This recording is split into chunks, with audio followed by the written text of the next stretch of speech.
Good numbing. Hello YouTube, I hope you're all doing well. Sorry for the inconsistent streams last week. It kind of just a little bit of just sleeping trouble and a few other things in the background just kind of all came together to kind of make it a little bit inconvenient as we stare into the soul of Huahua. And so eventually it kind of became clear it wasn't going to happen, unfortunately. So eventually I just accepted it for what it is and moved on. I didn't actually sleep too well last night either, so just as a heads up, this stream is probably going to be a little bit lower key, but that's fine because we are done with what's available in the main story right now in Star Rail. Everything that's left is side content. The spare Huahua. The zoom in. Right, if I bring up my mission list, these two, although they are, like, they're continuance missions, they're based off to the main story, but they are technically, part of it in different ways.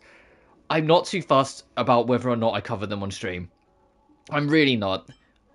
We'll make a start, but my priority, other than cleaning up these, was I will probably do this. I was getting bored of social media for the night. Fair enough, one man. Hope you're doing well, though, dude. But yeah, like these, although like we'll get to these later, but I'm not that fussed. Like I could, because these aren't part of the main story, I don't mind doing these off stream or on stream. It's like we'll just see how it goes. But today, at least, I'll get these done to kind of warm up, because most of these are just finishing up side quests I started off stream. And we'll definitely do this, because I'm still not actually sure who that is about. Clouds leave no trace. I'm doing alright, good. I did do March's quest and Yukong's quest off stream, and I kind of wish I did at least March's quest on stream, because March's was kind of interesting. Futzing around on Genshin, yeah, because in March's quest you learn that it's not that she's got amnesia in the traditional sense, is that a literal cult called the Garden of Memories are directly manipulating March's brain to force her to not remember something from her past. So we don't have any progress on what it is, but having a whole cult make sure you can't remember is kind of interesting. To such a point that they put like psychological interference in, so every time she tries to remember, she has dreams that night. That's what I'm talking about. Yeah, but I haven't talked about it on stream. She has dreams the following night of her friends telling her to move on from the past and keep moving forward. And I'm just like, okay, I want to see where they go with that. That's interesting.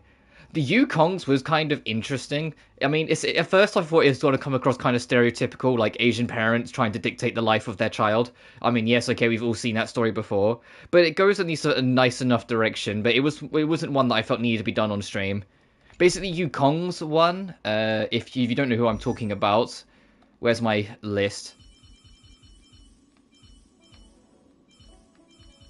This lady is her daughter wants to be a pilot.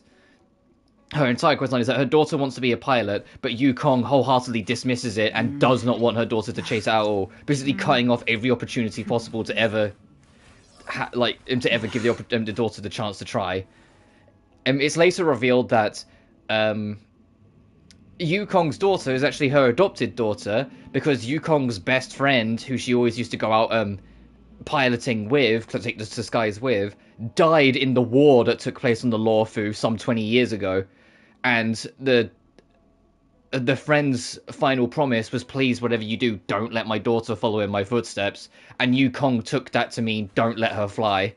Ever. Unfortunately, her daughter, having connections to a soul bond to her actual mother, wanted to take to the sky her entire life, and eventually Yukong had to kind of put that part of the past behind her and let her daughter take to the skies. So it was a fun quest. I was expecting it to just be stereotypical, the parent says, no, you can't do this, the kid goes off eventually, but actually just using it as an excuse to break down Yukong's line of reasoning and the reason why she is the way she is was a nice change.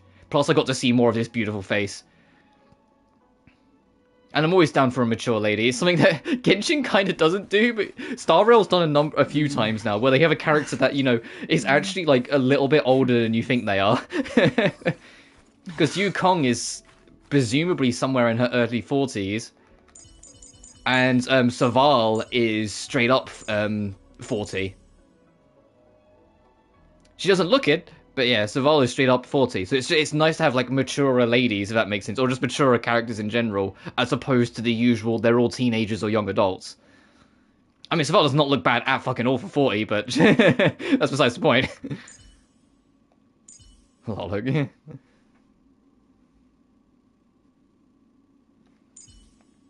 I mean, some of them technically cheat as well. I'm trying to think who else. There's a couple characters that, like, technically their age isn't, like, true. Like, Herta is significantly older than she looks, but that's because she made her doll to look like how she looked when she was young.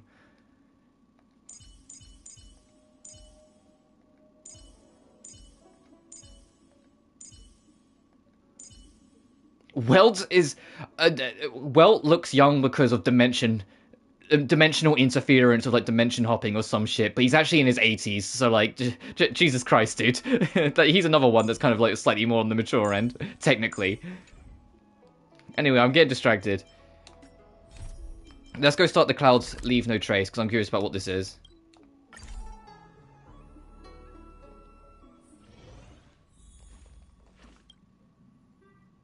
Heave ho!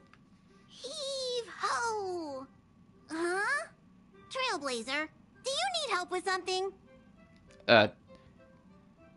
There's a letter on the table. Pom-Pom's been cleaning up this whole time and didn't see any letters. I mean, my mature? I mean in, age. As in, like, the cast aren't just teenagers or, like, early 20s. They're, like, Saval is 40. Japard is, like, early 30s. Yukong is in her early 40s. You know, they're these significant playable characters that aren't just teenagers. Did someone sneak it onto the Express? I mean it in the literal sense, not in the mature as in like, oh, mature personality. I mean as in maturity as in older. Always strange things sneaking onto our train. Pom-Pom is going to upgrade the security level around here. What does the letter say? It looks like an invitation. Who could have sent it? Does Don Hong have any friends on the Luofu? I mean, true, yeah. Remembers correctly. I mean, Ye Miko's 400 years old, so that's entering fantasy bullshit land. But yeah, I know what you mean. Yeah, I know what you mean. Because Candace is 30s. Yelan, I want to say she's mid to late 30s. Raiden Shogun is 500.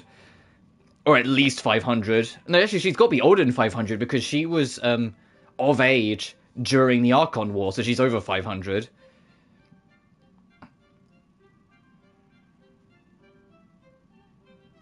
Ningguan's around the same age as Beidou, and I think Beidou's like 32, so I'm going to say Ningguan's 32 or 33 because they are like they grew up together. So yeah, I get it.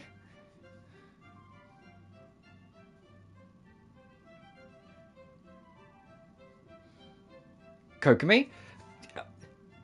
How old is Kokumi, actually? I'm not actually sure. Oh yeah, Beidou, yeah. I'm not actually sure. I think maybe it's just because, like, I found Kokumi's personal story quest kind of not good at the time, that I just kind of zoned her out a little bit. But, like, Kokumi, I know she's supposed to be, like, young-faced and whatnot.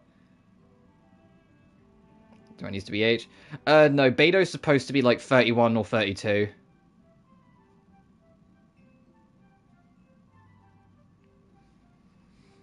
I believe.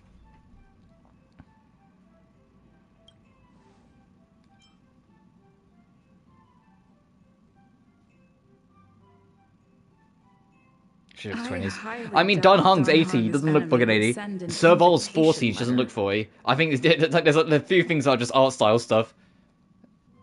Yeah, I don't know if Blade was in the letter. Why don't you show Don Hong the letter? You know where to find him. Archives. Oh, there was a fun point. I did Dun Hung's Imbiber to Lune quest, where he's passing on the torch of High Elder officially to Bailu, the little dragon kid, and there's a point in it where he talks about Dan Feng, you know, like the previous incarnation of Dun's, enemies, and he says enemies as in like multiple, but then in the little subtitles above it, like where it says archives where, it just says Blade. It's just like even the subtitles kind of called him out. It's like enemies. What do you mean enemies? You mean enemy? It's only Blade. It's only Blade that fucking cares about Dan Feng. It's like the subtitles themselves called him out. I was just like, all right. I don't know what quest will take priority because there's 2 quests that involve me walking into Dun's archives. Oh, okay. It's okay. The other one is Future Market, so this one will take priority. Huh? What is it? Do you need something? There's a letter for you. At least we think it's for you. There's no signature. And it doesn't mention a time or place. Looks like whoever sent this expects me to remember. Unfortunately, I'm going to disappoint them. Could it be Blade? The handwriting does seem like that of a swordmaster, but Blade would have gotten straight to the point. Also, what does the handwriting of a swordmaster look like? Is it extremely elegant and precise because you know elegant and precise strokes, or is it like this like the space equivalent of Doctor's handwriting, where it's just a scribbly mess? It's an invitation, all right, but this is too mysterious to be him.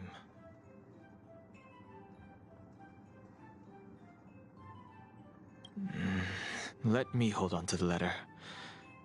Anything related to Dan Feng's past should be handled with care. Alright, dude. What a little emote Stell gives to respond instead of just saying something. The whiplash when Zenless Zone Zero comes out and your main character actually voices out a way more dialogue than like any of like how your versus previous titles. It's gonna be real hard. It's gonna be like a real fierce whiplash when like you go from the main characters in that being a lot more talkative, then you come back to Star Rail and Genshin and it's back to just emoting. The appearance of this letter makes you feel uneasy. You evoke the cloud hymn, and the droplet of water condenses from the air and soaks into the letter. The handwriting disappears, and another writing blurs due to the water stain. Of 5 people. Oh, it is Blade. Because remember this line is, of 5 people. 3 must pay a price. And the next line would be, you are one of them. Met the eye. Letting her leave first was a wise choice. I can't put her in danger again because of this. And that's the best Damon Mills impression you're going to get out of me. But if he didn't send the letter, then who did?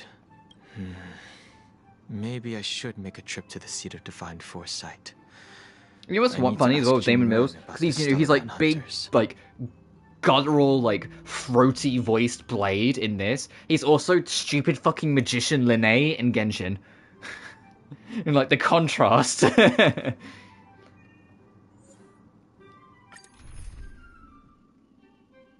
Oh, must include Jingliu. Can I use my Jingliu? Yes! Yes, I can! Don't be like, hey, it must include trial Jingliu. Yay, I can use my own. Okay then, so it's Jingliu's quest. After all this time away from the Luofu, the seat of divine foresight has only become more hostile. It's quite reassuring. Relax. You needn't be so cautious, young man. I'm just reminiscing about the old days. However, I never thought Jingyuan would send you to accompany me. It would seem our fates are intertwined. Also, little thing I've learned about Jingliu that's it's kind of funny. It is kind of funny, Greg Miller, when you hear about it. It's her blindfold. It's not to blind her. It's to hold back her power. And what I mean is, if her natural eyes can see someone, it overtakes her instinct and she just becomes a killing force. So basically, if she can see a motherfucker, she's down to fight. Literally. That's it. So she wears the blindfold because it makes it so she can't directly see people, and thus that urge can't overtake her. So it's like, imagine like you're just trying to get some sleep at night, you wake up in the morning, you're like, oh, what time is it? You open the blindfold and like this, like a human being, like your maid just happened to walk into the room. Now it's fucking on site and you're just about to beat the shit out of your maid. That's Jingliu's life.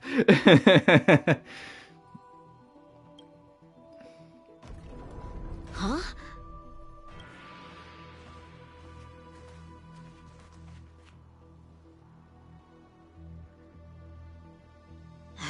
I've got my work cut out for me today. Oh, shut up, Yang Qing. You're like 13. Well, if it isn't Don Hung. I need to speak to the general about something. Greetings. I need to speak to the general about something. Looking for compensation for the injuries I gave you? I accept full responsibility. They can deduct my next 100-year salary if they like. That would be necessary. That won't be necessary. The Cloud Knights were doing their duty. I should be apologizing for any damage I caused myself. You came at a bad time. The General is busy with urgent work.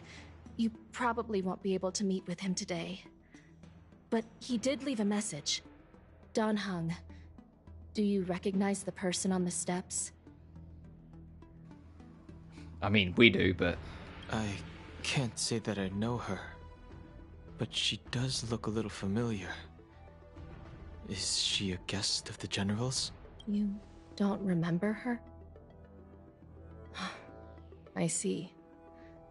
I suppose the memories of your previous life really were wiped clean after the rebirth. That is Jingliu, the previous sword champion of the Xianzhou Luofu. She was the closest friend of Imbibitor Lune, your previous incarnation.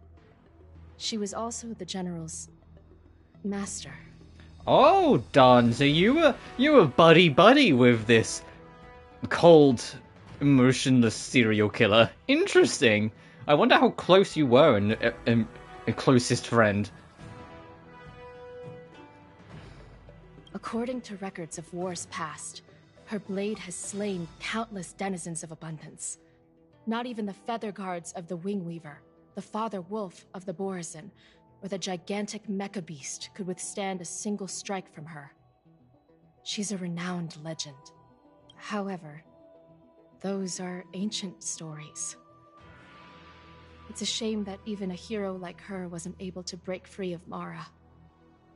It is said that in the end, Jingliu lost her sanity and slaughtered anyone in sight. She was deemed a criminal and fled to outer worlds. With her powers, you'd think there would be no one capable of bringing her in. For some reason, she arrived on the Luofu with a suspect disguised as a traveling merchant and said she wanted to turn herself in. Her surrender came with one condition: that she be allowed a day of freedom before the trial. She wanted to travel to Scale Gorge Waterscape and meet with her old friends one last time. I can't believe Jing Yuan actually agreed. Before he left, he ordered us to accompany Jingliu during her last day on the Luofu. We're hosting an honored guest. We're escorting a criminal. Xianzhou suddenly stops talking. Like her, you perceive a chill settling in the air around you. Imbibitor Lune, you're here. Since you traveled all this way, why don't you come and talk with me? Yes, Mummy. I mean, yes, Jingliu. Or should I call you by your name in this lifetime? Don Hung. Oh, right. I forgot I'm playing as her. That was just transition. It's like Jingliu's over here now. Whoops. All the guards ready, just in case she does anything. She doesn't even have a weapon on her. And there's so many ready. When I left the Xianzhou, I heard they took away your scales and horns, forced you into a hatching rebirth, and detained you in the shackling prison. I thought Imbibiter Lunae had been wiped from this world. But then I returned to the Luofu and watched as you parted the sea. After all these years, it was a magnificent sight to behold. I remember you, but barely. I recognize you. But I can't remember anything. The memories of my past life are like shattered glass. I can't piece together the reality from the individual shards. I can't remember the words of every person who hopes to escape their past. The Vidyadhara rebirth normally erases all memory of the previous life. However, you have retained fragments of your past, as well as the powers of the High Elder. If my guess is correct, the Preceptors were unwilling to allow the Ichor line to end, and hoped for the Imbibiter Lunae's resurrection. That is why they tampered with the molting rebirth, and turned you into what you are now.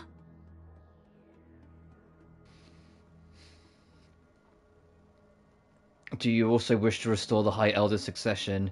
You want to make Imbibiter Lunae pay for what they've done? Tell me why you're here. Imbibiter Lunae's actions affected many. Are you here to set things straight? I, too, am a criminal. What right have I to deliver punishment? I returned to the Luofu so I could surrender myself to the Alliance and atone for my sins. I did, however, have one request before the trial. I asked to be given a single day to go and see old friends, and to fulfill promises I made long ago. Jingliu has always been an understanding person. He heard that you would be coming and agreed to my request. So, you're the one that mailed the letter to the Express. That's right.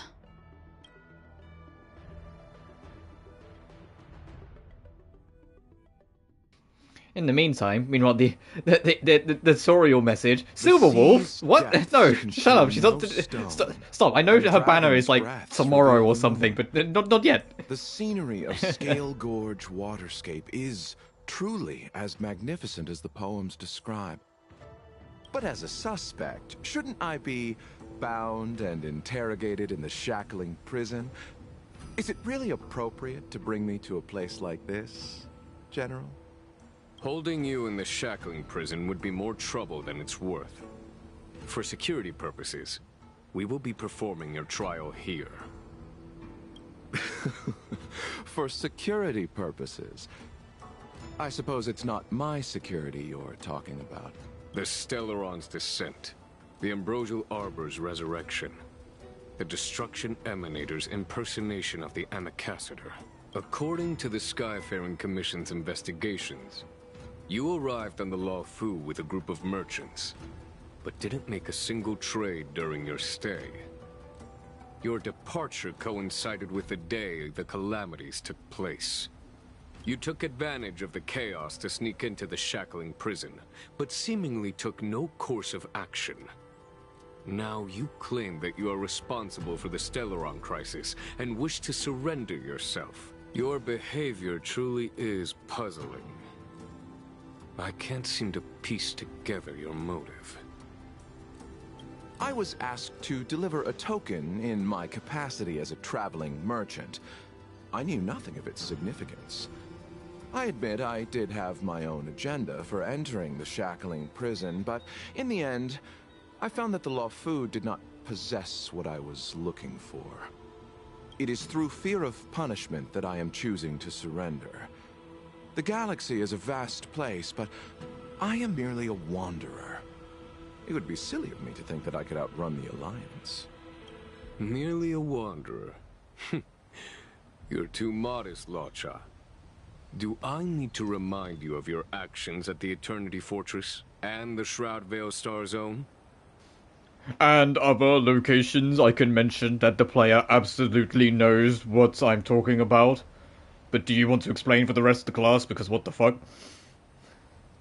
I have no idea.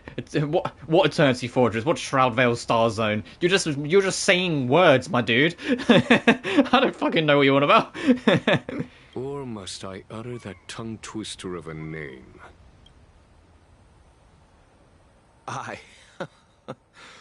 Well, they don't call you the Divine Foresight for nothing, General. You flatter me. Fortunately, I did my research, or this conversation would have been quite dry. Seeing that you sense something is amiss, are you looking to defend me and clear my name of suspicion? That is beyond my control. Attempting to undermine the Alliance is a grave crime. According to protocol, you are to be held on the Xianzhou Shuling for a joint trial before the 10 Lords Commission and the 7 Arbiter Generals. However, at present, you have the opportunity to enjoy the beautiful scenery of Scale Gorge Waterscape. It will be the last view of the Luofu you ever lay eyes on.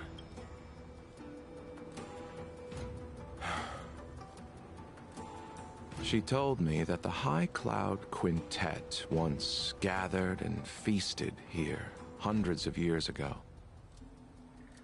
The unparalleled sword techniques of your master, the mesmerizing cloud hymn magic of Imbibitor Lunae Dan Feng, the artful piloting skills of Bai Heng, the divine weapons crafted by the Juming artisan Ying Xing, and the unmatched stratagem of the General. The 5 of you vanquished evil from the world, creating legendary tales in your wake. Unfortunately, nothing lasts forever, and the High Cloud Quintet disbanded as each of you went your separate ways. You removed me from the shackling prison and decided to interrogate me here.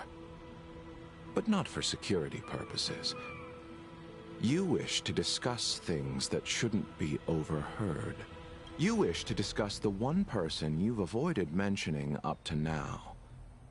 Your master, Jingliu.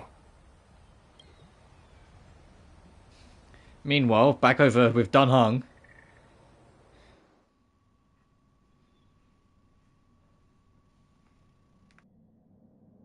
We can head out now. I would like to visit a few places from my memories, enjoy a glass of wine, and reminisce about the good times. Have you mistaken yourself for a tourist? I would make a wonderful tourist. Lower your guard, young man. I have already surrendered myself to the Alliance, and I will keep my word. Besides, your general has already agreed to my request. Imbibitor Lunae, you must accompany me. I won't take no for an answer. Regardless of whether you're still interested in your previous life, accepting my letter means that you've accepted my invitation. This is where Dan turns around and goes, actually, no, I just wanted to meet you in person to decline you. Okay, bye. Just turns and fucks off. Lead the way. Where should we start? Should we go to Stargazer Navalia first? Or to the Artisanship Commission? So many memories are swirling inside my head. I can't get a grasp on any of them.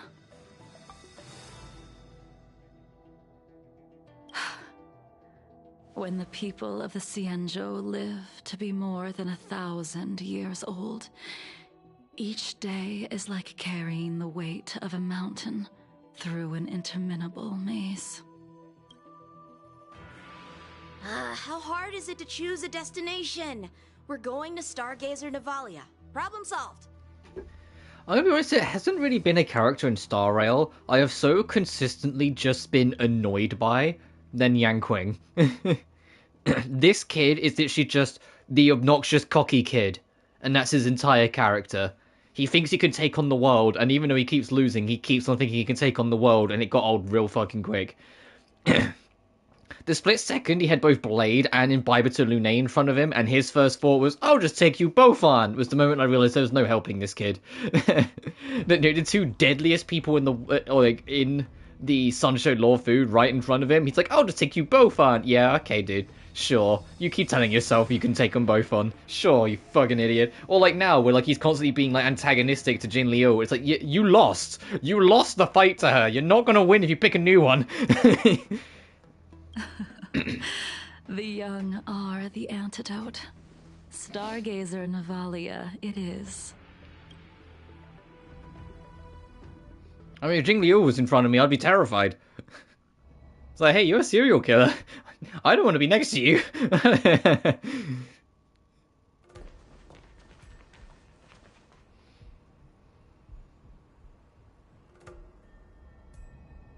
If it's star skips you wanted to see, we could have headed to the Jade Gate.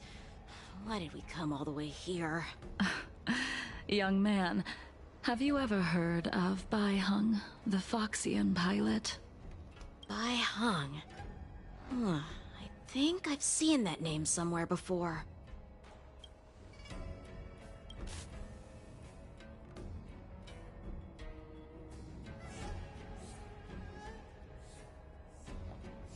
This name is unfamiliar to you and elicits no feelings. However, a voice inexplicably rings in your ears. Let the noble High Elder drown the enemies in rain.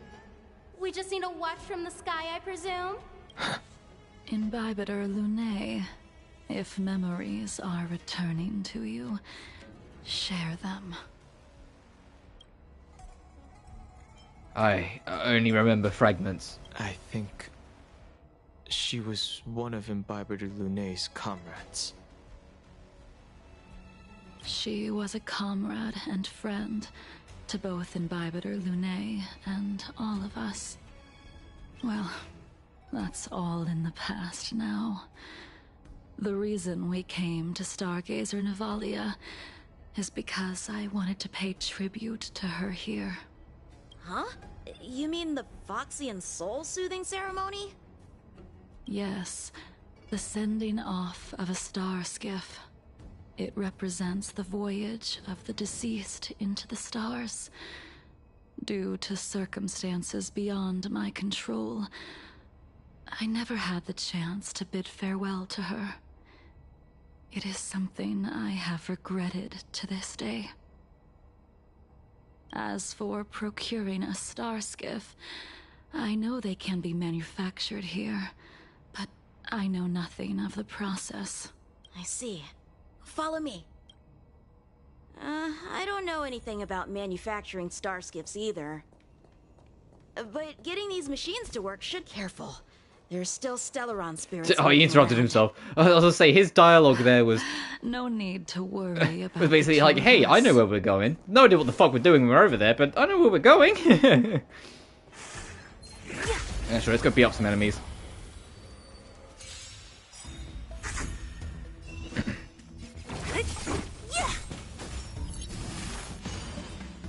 I'm scared. Stay put. Give me strength. You know, I hope when, like, Penacony gets added, the enemies, like, the gimmicks for the enemies are a little less annoying. Like, I think, like, of all the areas that are currently available, like, Herta Space Station is the tutorial area, so all the enemies are basic as shit. Like, some of the gimmicks that are on the enemies in New Elo 6 are pretty fun, and just kind of, like, mix up just enough to kind of keep you guessing and keep you thinking. Misery. Like, you know, being able to summon extras to support them, and then sacrifice those extras, and that's kind of, like, most of the enemies there. It's doing something with getting extra support. But all the enemies here being all about resurrection and stalling.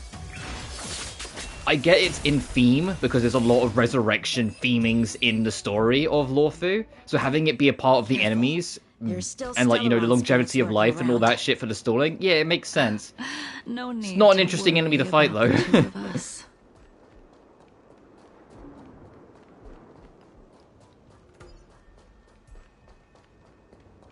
But with Penacony being more celebratory, I'm hoping it'll like be that they're more, like, I don't know, more flashy, I guess. Who's next? I can do this! Protect me! Protect me! Because it's supposed to be like all festivals and shit over in Penacony. All will be revealed. In lunar flame. I'll free you from your chains. You. Disappear among the sea of butterflies. Illusions of the past.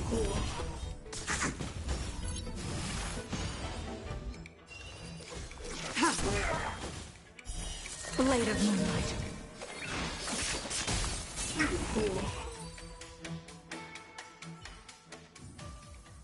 A sharp scythe needs targets.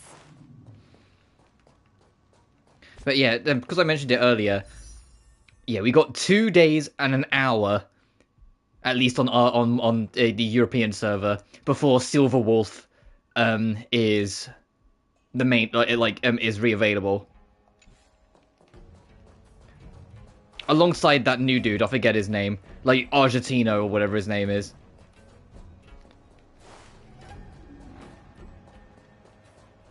But I won't be rolling for either. But I know there's people that are super excited for Silver Wolf. I'm kind of happy with the characters I've got. So like the next character I'll probably roll for, I'll probably wait to see what like Penacony's kind of character arcs are like. Because you know, if Azel got a new variant, or Stell got a new variant in Uvilo 6, and Dunhung got a new variant in this one, I'm expecting March to get a new variant in the next planet. Just enter the command into the device. The vessel used to cultivate starskip seeds will be activated, and a ship will appear in the skyport soon after. I remember now. I've seen Baihung's name in books before. You like to read? I couldn't tell. Wow, that's kind of a slight. Gina's like, oh, you're an obnoxious loud idiot. You read? Hey, I don't read much, but the general forced me to finish a bunch of ancient volumes during my training. I remember one called Views of the Universe from a Star Skiff. The author's name was Baihung. That's right. Baihung was the one who wrote that travelogue. It was actually really interesting. 90% of it was about starskiff crashes on different worlds and dangerous situations. It also had records of local species and ecosystems. I remember thinking, how could an ace pilot crash land her starskiff so many times? Then I realized that every time, she made the best of the situation and got back alive. Her luck really was out of this world. Indeed. Her luck always astonished us. Whenever she piloted a mission, you could almost guarantee a narrow escape from the jaws of some abundance behemoth, or a miraculous return from behind enemy lines. Man, Amelie does a very good, like, broody, deep, and, like, softly mysterious voice with Jingliu. Like, she does it really damn well. Very few star skiffs she piloted were. Speaking of able voice to actors, return to I port didn't know in this one piece. until The I was folks watching at a the live Skyfaring stream Commission of a secretly referred to VTuber, her and as they were the interviewing Star / just Skiff having a bit of like Killer. bounce off with Molly Zhang. I might be I think I might be misremembering it, but basically it's Zila's voice actress. And Molly mentioned that they don't actually know who Bronya's actress is, because the name that's given when you go to Bronya in the English, like for like the English translation and whatnot, is a stage name. It's not the actress's real name at all, so no one actually knows who Bronya's actress is. And I was just like, oh, oh, that's interesting, actually. She also possessed an uncanny ability to predict Whoever it is, they future kind of keep to events. themselves and just use the stage Inauspicious name. ones, at least. Every ill omen that came out of her mouth would sure enough come true. I mean, there are Very other few actors or actresses that Cloud use Knights had stage the names courage to that I can accompany her find, on like in missions. Genshin and whatnot. But all of them, it's a stage name, but everyone knows who it comes from. You know? Hey, Fabled, hope you're doing well. we were just talking about like the VAs and talking about how Bronya's English actress actually uses a stage name, and we don't. And Molly, the girl who voices Zila, at least, has no idea who it is. Full stop. And I was saying there are a few other actors and actresses that do use stage names, like Yae Miko uses a stage, like her English actress uses a stage name, but everyone knows who Rantana is. You know, like everyone knows who that stage name is referring to. You know.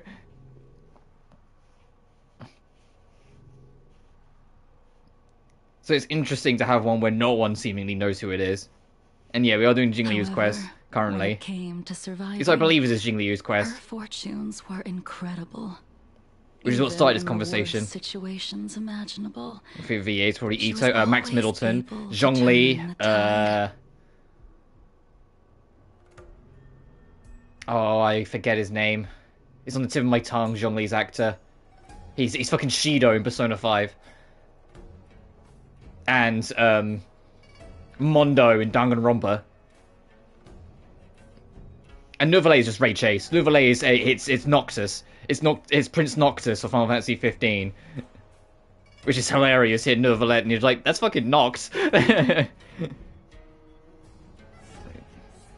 that's fair, woman. Oh, and Skara.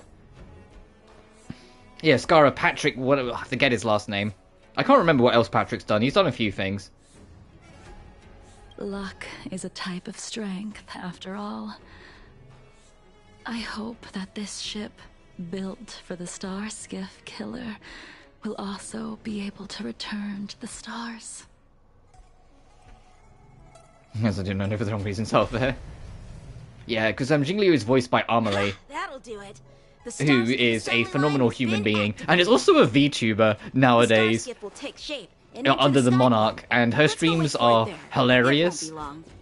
Usually, like, they're usually funny, but thank you. You're unfortunately laughing at her, not with her, and she just completely embraces it. She knows she doesn't always know what she's talking about. She knows she doesn't always understand everything, and so just kind of lives with it and just kind of carries on. And sometimes it leads to, like, really funny shit. Like, anytime she has tech issues on her computer and she has to, like, Discord call her friends on stream and they're explaining shit to her and she clearly doesn't have a fucking clue what they're talking about. But like, it's always really funny, even though you kind of feel for her. It's like, man, yeah, no, computer problems suck, but she's just like, I do what now? She's like,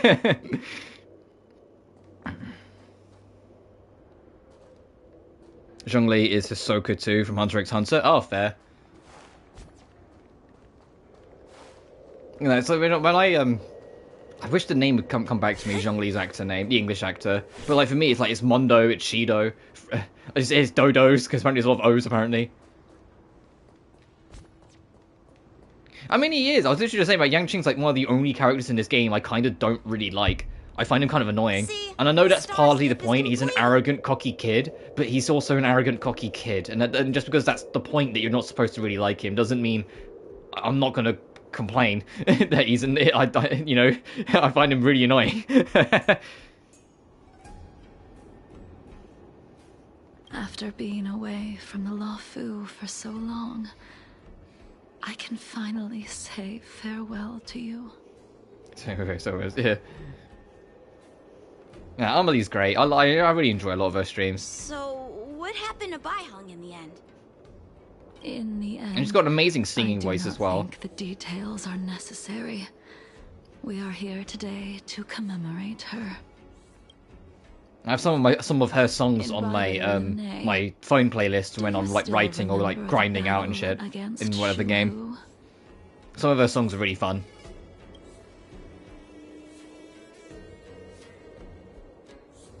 The Abundance Emanator, Shu Hu, rallied a great army and attacked the Alliance. I read about it in the Shackling prison. You seem to be interested in ironically enough, like the one song that's her most popular is like the only song that I'm not that big on, and it's the crossover. I say the crossover, like the song that had and that she collabed on. Sorry, with Calliope Mori. I like Mori's songs and I like Jingliu's song. It's a fucking Jingliu. Amelie's song. Sorry. But when they collab together, like, the song just kind of wasn't for me. I was just like, huh. But you'd have thought two artists I like coming together would make a song that I really like, and it just wasn't really for me. Jingliu reminds me of that one girl from Fate. Oh, who do you mean? Do you mean like from the new Fate game, or do you mean like Fate is in like the actual like franchise at large? Because if you mean from the new Fate game, I might have a better idea who you mean. Like that Fate Samurai Remnant, I think it's called. But if you mean like Fate is in like the franchise as a whole, I know very little about Fate. They're not into their music, and that's fair enough, to each their own. Still, all of that was erased. I mean, I say that, I'm not really After into Callie's music Xianzhou as much attacked anymore, the and that's not a borders, matter of, like, the new he songs not being as good or any of that shit. disappeared It's kind of just, like, my There interests are no changed. records of his Like, some of the older songs that I really remains liked, either. I just kind of don't really like as much anymore. The blind and everything. Oh, I'm still not sure what you mean, I'll have to look up into it. This game is glorious, yeah. I feel for the for RGG because and it's just an oversight, but it's an oversight that's cost them dearly. The Infinite Wealth demo that comes with Gaiden has the data or the code in it of every single fucking track in this for that game's soundtrack. So Infinite Wealth's entire soundtrack is just out there on the internet because of course as soon as the demo was out, data miners went in and got it. And I just like, man, like so, like, you know, the final boss theme is just fucking out there. And it's just like, no, I'm not going to listen to any of that. I'm not going to take that from them, especially because it's still a few months out. So there's a chance a couple tracks might get altered slightly by then. But I felt for him. I was like, man, that's just unfortunate. Let me refresh your memory. During that battle, Baiheng, being the head It's why so many strong games that girl get demos she don't have was, PC demos anymore, because they just want to managed dodge that exhaust problem the entirely. luck that was bestowed They don't want people upon her leaking by the shit or, like, data Rainbow mining shit. Arbiter. She charged ahead and shattered the enemy's defenses, allowing the Xianzhou soldiers to break through Shuhu's sanguinary abyss and awaken you from your dragon's delirium. She was not able to walk out of that fight. Yeah, I do need to get back to Gaiden. I keep on getting distracted by other things. I'm still in fucking chapter 2. That we will never be able to repay. Every time I play it, I just do side content of Gaiden. I need to actually get back to it and play more. For the Cloud Knights, giving up one's life on the battlefield is an honor. So I want it done before Infinite Wealth. That Not because I plan to wasn't jump into something Infinite you Wealth at launch, believed in because it's going to be an in extremely that long game and I'd like early day. later. But because then when I am ready for Infinite Wealth, I can just play it. You know, I don't have to worry about not having being done with Gaiden yet or shit like that. But I am working on it.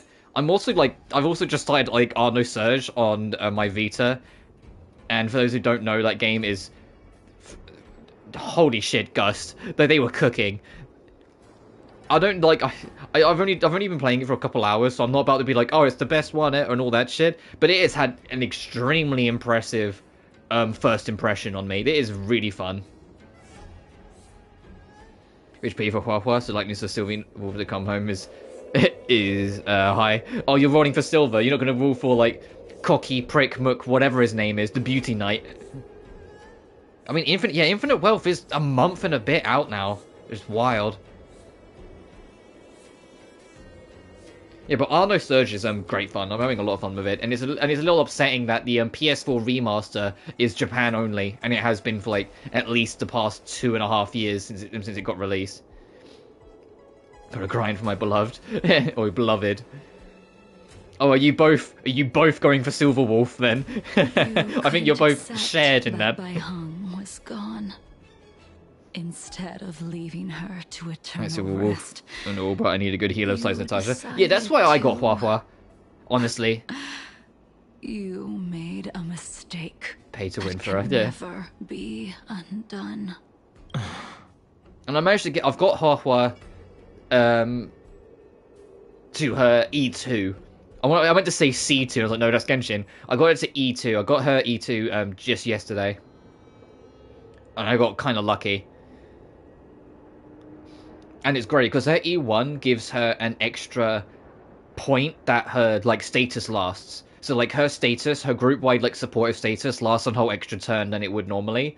Her E2, as long as her status is active, characters that die get auto-resed. But you can only auto-res so many times in a single fight. And I'm like, no. The fact that I can auto-res full fucking stop is cracked. I'm of course keeping Huahua.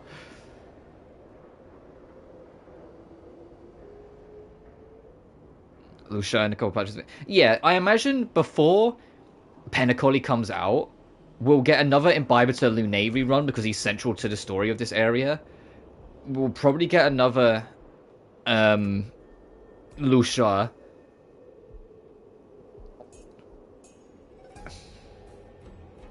I mean, maybe another. I don't know who's coming in the next update. The rumor mill saying Blade and Kafka is going to be in the like the next reruns up for the block after Silverwolf. But I'm like, well, we don't know that for a fact, so we'll just have to see. But if they don't in that update, then I think Blade will be before the end, just because he's significant to the story as well. If Blade and Kafka are the next reruns, though, after Silverwolf, holy shit, that is going to be brutal. That's going to be mean for people that actually, like, really like the Stellaron Hunters as a whole. That is so brutal.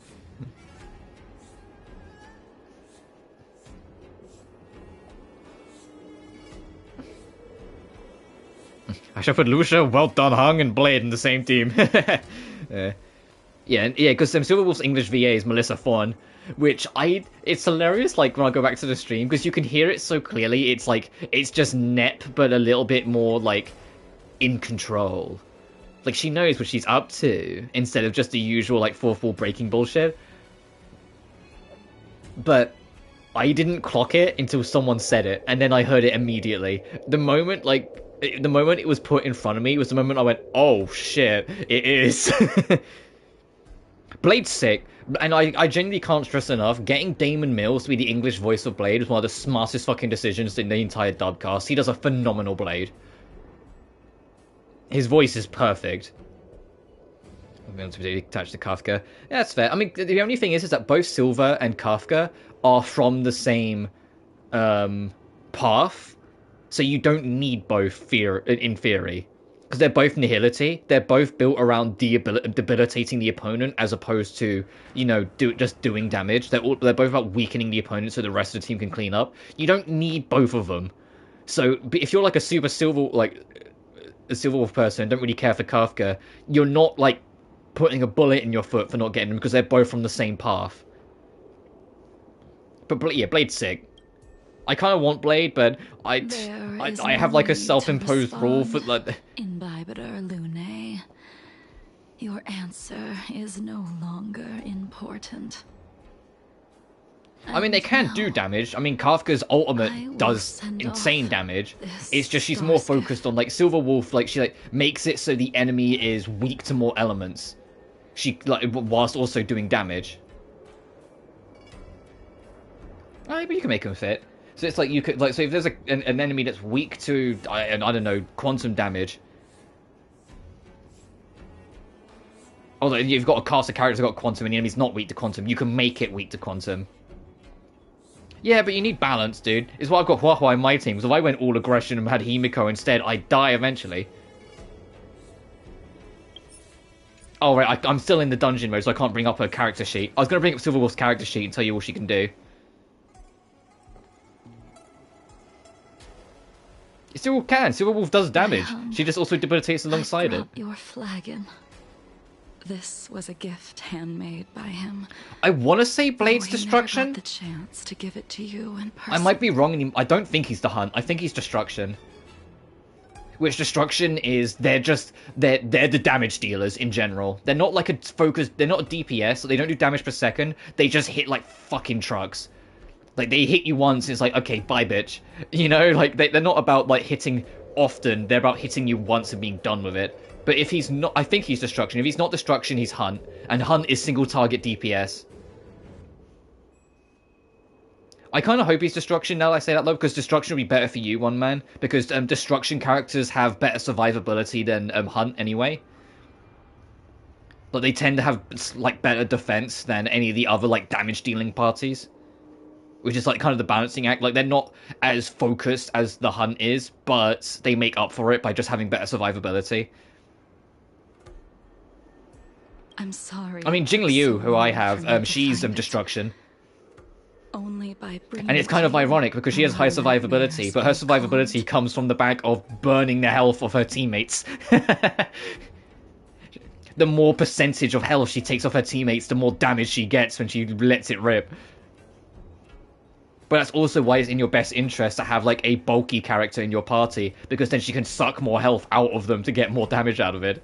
I will fulfill what you asked of me. I will keep my word, even if it requires me to cut down the stars in the sky. But yeah, next time, when we're out of the dungeon, which is probably going to be when the story quest ends, I will quickly check a few things. I'll check Silver Wolf's skill sheet, and I'll check Let's go. What path Blade's on. So I think he's Destruction, but I just have that glimmer of doubt. If it is called overpowering your position without mercy. Cheer.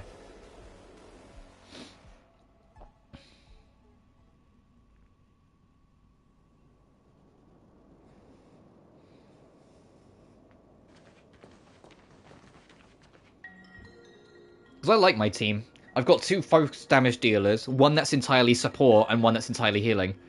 But it's just my 2 damage dealers are fucking Zila and Jingliu, so everything dies. Because Zila is one of the fastest units in the game and has a cracked DPS, so like her damage is really good, but she's single target. And Jingliu can just trade out damage.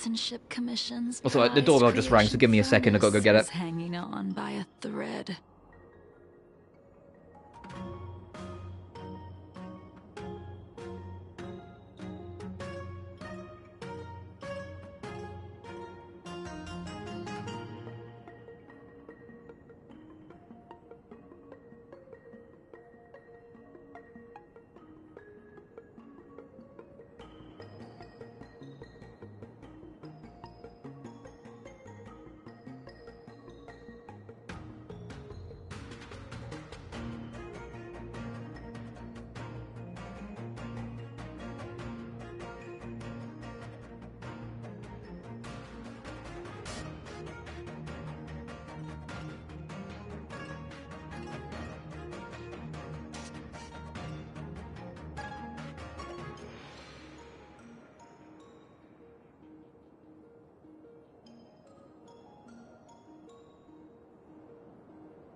Alright, I'm back. Debuffers kind of killed the vibe. I mean, I get what you mean with the debuffers, but it's not like they're saboteurs in Final Fantasy 13, where that's the only thing they can do.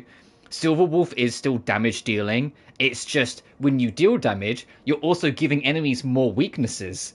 That's her entire gimmick. Whilst Kafka, I can't remember what Kafka's debuff line is, I would have to check. So it's like, Silver Wolf's still good for a team that you want the aggression, and it's in your favor to have her because her attacks also give enemies like weakness install, so they can be more vulnerable to the rest of your party. Makes sense being a hacker after all. Yeah, she literally hacks your weaknesses and makes you more weak. The crisis happened too suddenly. All the craftsmen and apprentices fled. Only a single master craftsman was left to hold the line until reinforcements arrived. That's how the creation furnace was saved.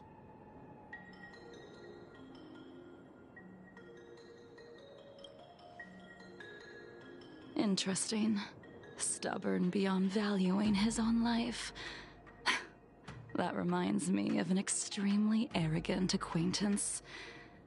If he were to see the chaos of the Artisanship Commission today, he would burst into laughter at the Xianzhou's incompetence.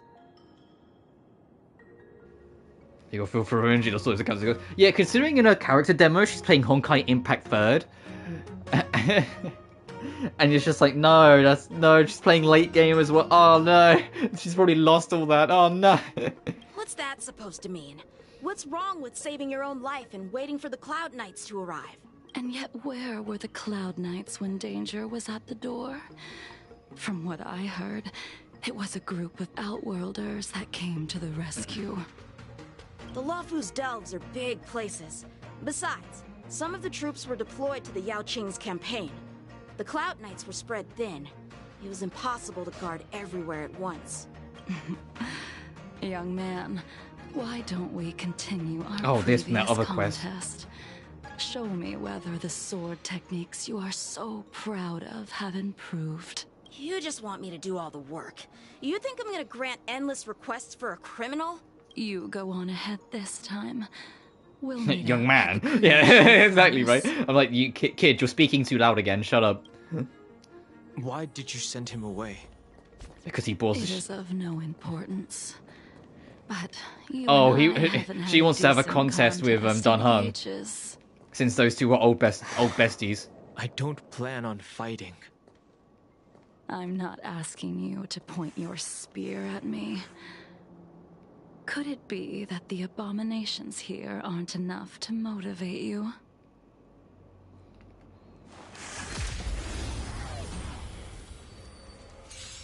Even after your rebirth, your moves and techniques haven't changed one bit. When I move, it's like... Don, you're not in my party, but we'll just have to keep on pretending. Never forgot. There's always a weakness. And I'll just... Don't mess with me. My preferred team would be Zila, Jingchuo, Blade, and the player. So, 1 hunt and 3 destruction. Yeah, okay, good luck with that. I'll end your misery. I know you're all in for like the damage and whatnot, but that team is so unbalanced, you won't get to do the high damage because you'll just get killed too quick. You need to have some kind of balance, my guy. Blade of Moonlight.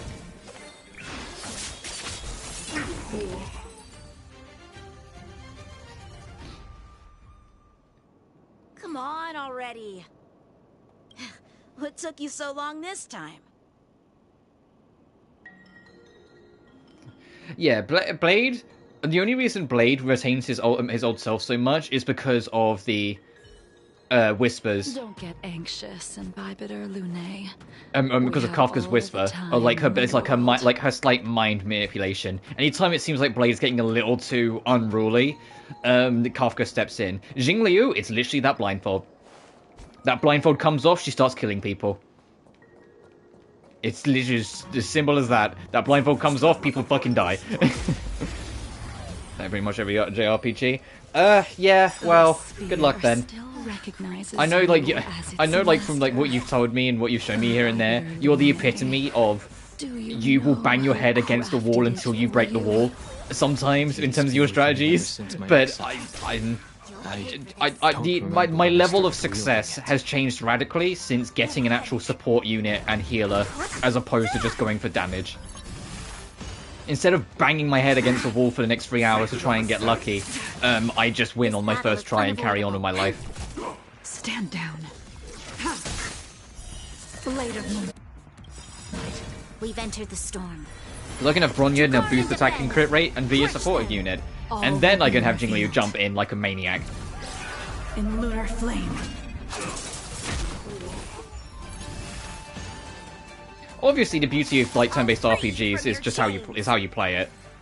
Disappear among the sea of With any butterflies. RPG, it's how you make your Illusions of the cutscene work, past. it's how you make the system work, it's how you make your movesets work and whatnot, and find your own path to success.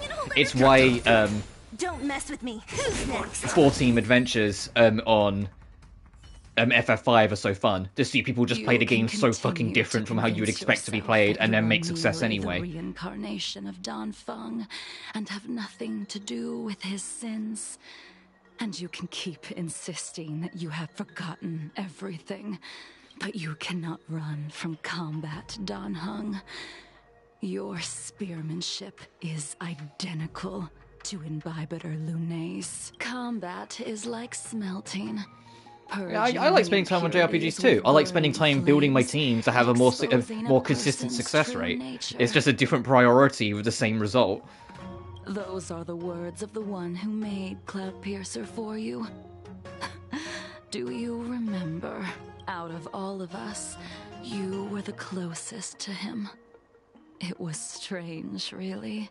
You lost, young man. It's him lost in your eyes. Jingliu, literally, the blindfold lowers slightly, she just sees blood. If her naked eye can see someone, they will die. Which is why she wears the blindfold. It's literally that. Ever played Chrono Trigger? Yes. It's had like a million different ports, so to be specific, the DS version.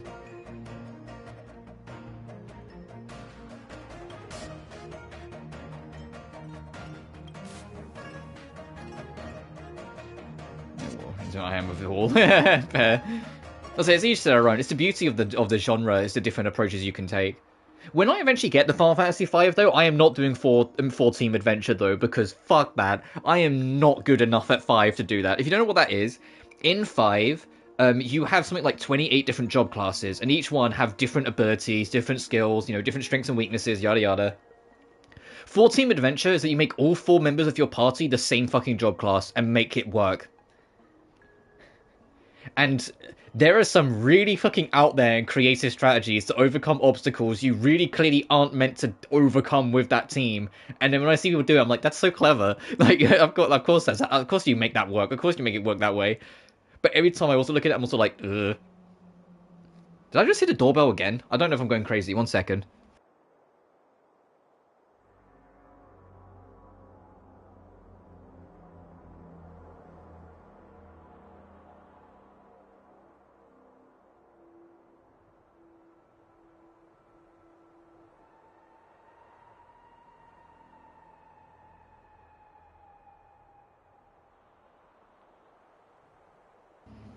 Right, I'm back. I think it might have been actually an instrument in this game I mistook for my doorbell, and I just heard it faint enough so I had to go check because there was no one there.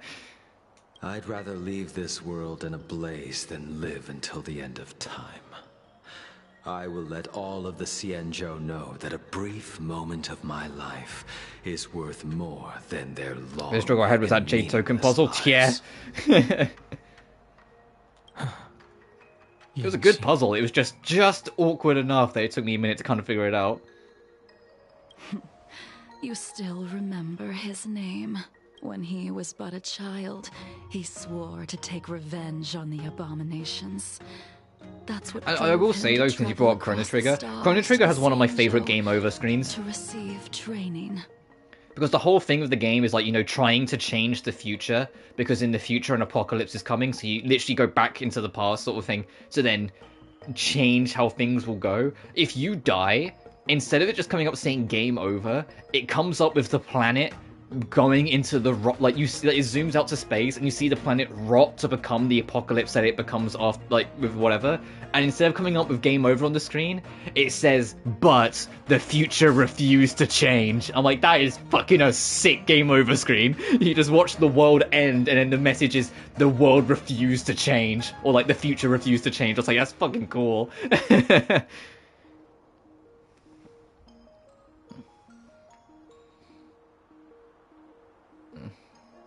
Talk about being Luofu with sheer aggression. He doesn't know the fuck. Like, that was such a sick, like, game over screen.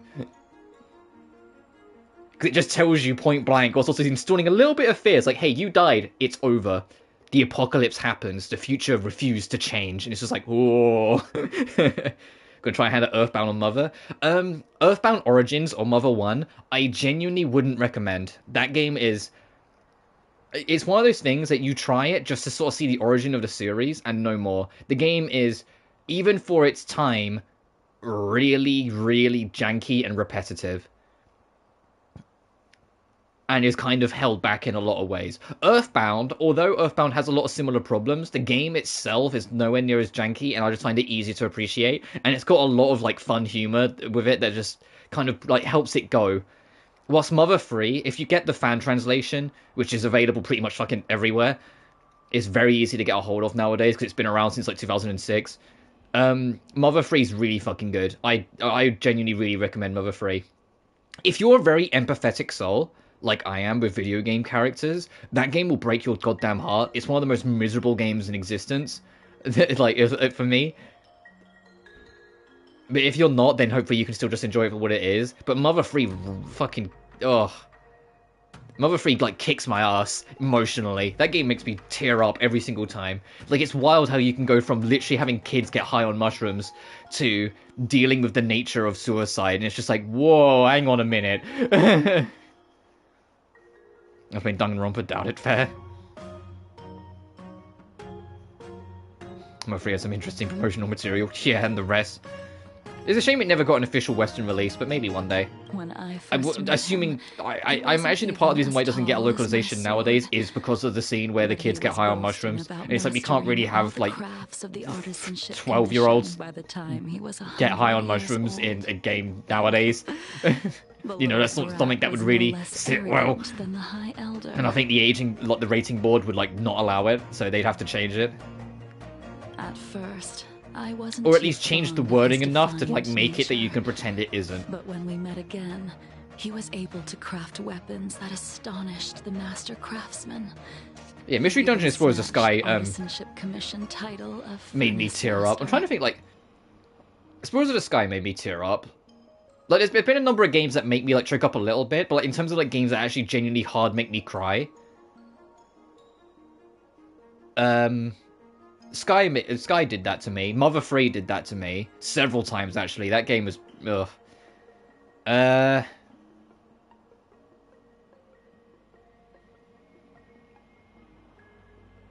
Sophie 2 kind of did. Atlas Sophie 2 kind of did. The ending of that is not even it's not a sad ending. It's just saying goodbye to Ramazal and Sophie knowing it's the last time she's ever going to see her grandmother in any capacity ever again. It just kind of hit a little close to home because I lost my grandmother a little not too long ago. Well, I say that like it was like a month ago. It's like a year and a bit, but you know what I mean.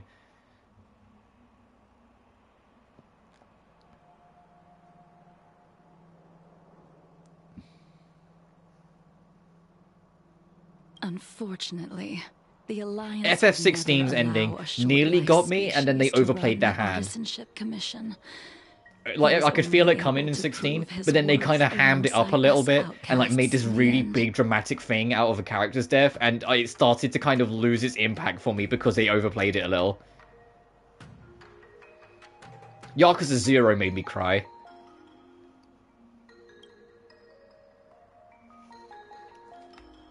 I was one of the many suckers who cried at Walking Dead Season 1. The game, Walking Dead Season 1, not the TV show. I couldn't give a shit less about the TV show. Where Clementine and Lee have to say their final goodbye. That was brutal. And I have heard about Gaiden, but I haven't got there yet. So I would get here first, did you? Of course not. Your technique must have improved so much that I simply couldn't keep up with you. So, are we here to commemorate your short-life species friend? Eavesdropping is a bad habit. Besides, when did I ever say he was no longer in this world? But yeah, I love this Sky's whole story. Like, Dialga is like such a climactic, ultimate battle to the end, with its incredibly high stakes that you know, regardless of whether win or lose, you're not living it. Because if you lose, everything will break into the future. If you win, you're from a future that's now changed, so you'll cease to exist. Like, there's so much about it that's, like, got so much weight to it. And then you go to Dialga's brother, and Palkia is literally just a really fucking angry man who wants to kill you. And that's the entire, like, it's like, the sheer contrast between Dialga and Palkia in Sky is so funny. Like, the one's so emotional and bittersweet, and it has this beautiful remix of the game's main theme because there's so much at stake and so much of a journey that's come to this point, and you know it's the end one way or another. So Palkia, who is just, I'm gonna kill you, and it's just like, okay.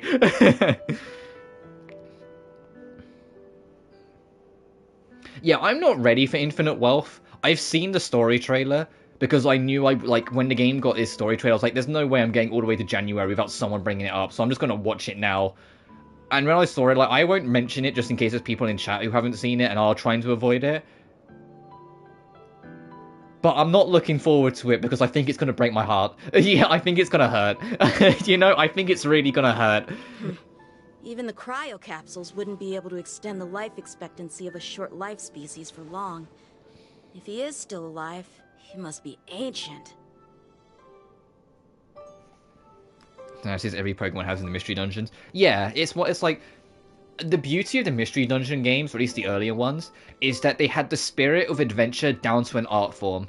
It feels like you're on an adventure with your friends. It feels like you're exploring this grand world and there's so much to discover. The music creeps in and it has these little magic moments to it. Like when you first hear Waterfall Cave in Explorers of the Sky, and it's got that beautiful like whistle into the piano at the start that kind of makes you go, "Ooh, what's here?" And then it quietens right down, and you say, "Bin din bin din bin," and you're looking around you, and you hear the dun dun dun dun dun dun dun dun dun dun dun dun. You're like, "Well, what's going on?" Like, it has that mystery and that magic and that spirit. It's why I did a whole fucking video talking about this, like some of the music in Sky, because everything about that game hits magic and hits the adventure feel so hard that when things finally start going wrong, it feels like something's disrupted your adventure. You know, like it feels like something's broken your adventure, something's hurt your team and not like the team of your character. Like they made it feel so much more personal, so when the emotional bits hit, it fucking hits. Gaiden, and how Infinite Wealth plays it relates way too much. Yeah, I mean, I think it's gonna for a lot of people. Like, I know I'm presently giving it away here, so if you haven't played it yet, cover your ears for like the next 10 seconds. I'll be brief, but I think everyone at least has some story of someone they've lost, either a friend or relative, due to cancer. And so seeing it happen to a character, especially a character that's been a father figure for like a whole generation, yeah, that's going to destroy people. It's going to destroy me. It's going to destroy you. It's going to destroy your neighbor. It's going to hurt, you know? And that's the last I'm going to say on it. So people, you can come back now. Anyone who doesn't want spoilers, you can come back now. Could be more menacing. Yeah, it's like Sableye being so useless in the main games, yet having such a like creepiness about it because it's just this like brainless minion that's just out that will just kill you because it's their job. It's just like, oh.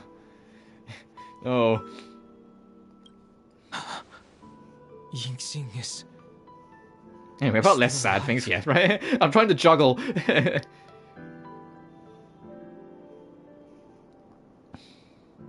The shiny, the pink Celebi. But that was cool, because it made that Celebi unique. Because there was a Celebi you could meet in Rescue Team, in the original one. And so, like, to make it clear it wasn't that one, just use the shiny one.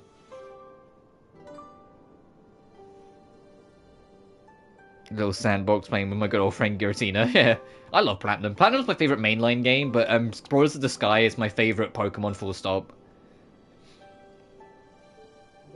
Of course, he's still But it's alive. interesting, and I've mentioned this before, but even though Sky is my favourite Explorers game, that was also the last Explorers game I played.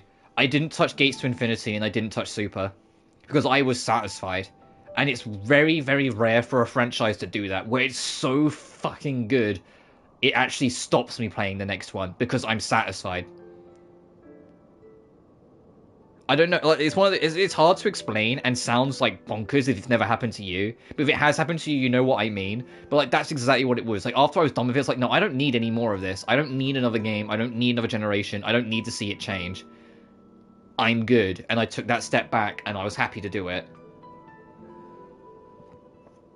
Played Super, it's honestly not bad. Not good as Sky, pretty good. No, fair enough. Mine's actually Emerald. That's fair enough. I won't. I like I have to always specify it because when I say that Generation 3 is my least favorite of the original 5 generations, people look at me like they think I hate it. I don't. I still really love it. It's just the one I go back to the least. It's just the one I go back to the least. I still like Emerald a whole bunch.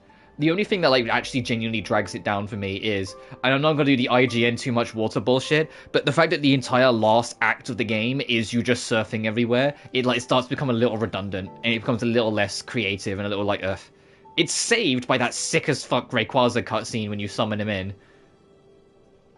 And he comes down and tells both the kids to shut up. That cutscene was amazing coming out of a GBA. Some people are born with unparalleled foresight.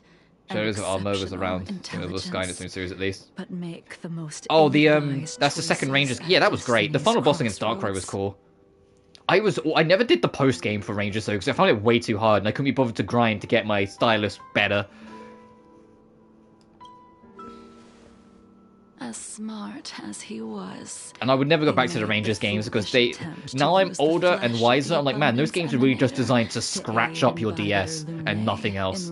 Nah, I'm good. Companion. You know? His stupidity turned him into a monster, cursed with immortality. And unfortunately, His going back to soul Gen was 3, shattered I felt the and became Gen 3 the remakes evil did that more he disservice hated than most. service. Because, and it's the same The problem I have with the Gen 4 irony. remakes. Instead of doing what Gen 1 and Gen 2's remakes did, where they incorporated all of the like sister version content, like, you know, Fire Red and Leaf Green had the yellow version's extra content as well as even more new content on top of it. Soul Silver and Heart Gold had Crystal's extra content and new content on top of it. Omega Ruby and Alpha Sapphire don't have any of Emerald's content in it. And so like the extra little fun things they put on, like, you know, like the fancy shit, like this, basically like the mega evolved like Kyogre and Groudon, as cool as they are, it doesn't change the fact that when I'm playing it, it just feels like I'm playing a game with less content. And it's like, it's a shame, because like if it got the same treatment and incorporated Rayquaza coming in and incorporated the Battle Frontier and, you know, then had some extra bells and whistles on top of it, then it would not only be like the definitive way to play Gen 3, but I think it would then turn around and be one of my favorites. But the fact that it doesn't just means it just feels lesser and it just stops its magic. And I say that as a nice segue to talk about how much I fucking hate the Gen 4 remakes, because Gen 4 is my favourite generation, and they did Gen 4's remakes so goddamn dirty. And it breaks my heart that like the Gen 1 and 2 remakes were perfect, and then Gen 3 and 4's remakes are so less. Do you ever you have to catch the Universal Trio and Guardian Signs, even Arceus? Yeah. I never actually finished Guardian Signs. I think I was like, I was starting to get to a point where I was just used to it enough that I was like, I'm good.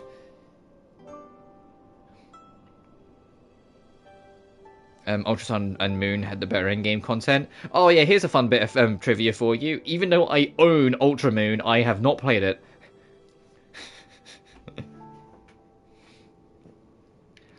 Because I genuinely really like Lucamine's character arc in Base Sun and Moon.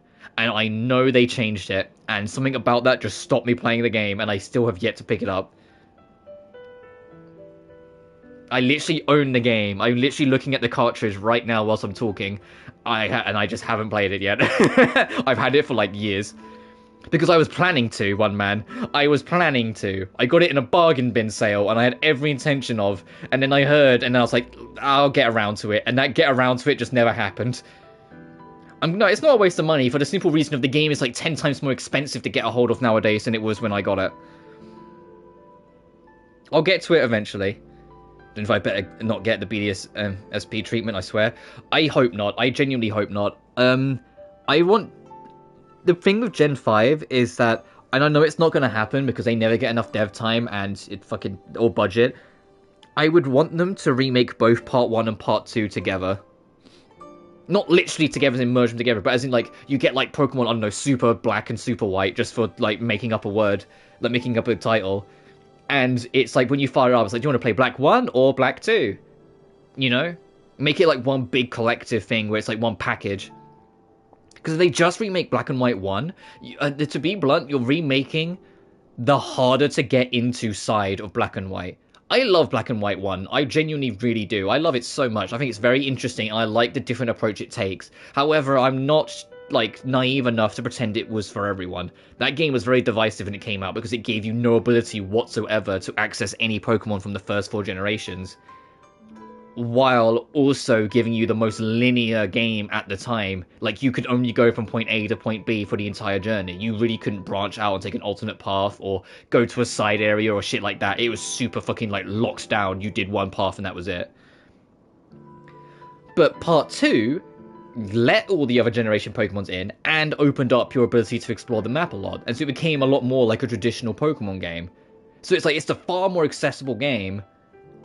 And so if they remake it, I want the more accessible one to be in the package as well. Because if it's just Part 1, all the people that weren't that big on like Gen 5 because of Part 1 will just skip it anyway. And it might disincentivize them from remaking Part 2. Which is like the real treat that I would want. Because Black and White 2 is my second favourite mainline Pokemon game. It's literally Platinum and then Black 2.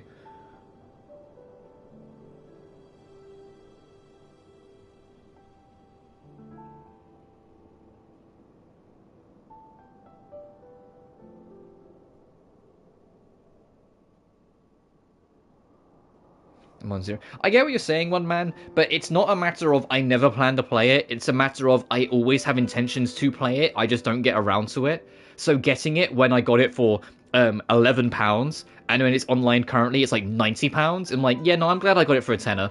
So then when I actually play it, I can just enjoy it and know that I saved 80 quid then if I brought it when I was in the mood to get it.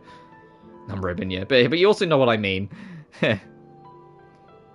How the evil teams Pokemon Sword are solving the street gangs now.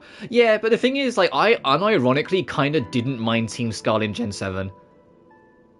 And I get the reason why I didn't mind them is because they weren't the only villain team. You also had, like, literally, like, the Shadow Government as the other one of the Aether Foundation.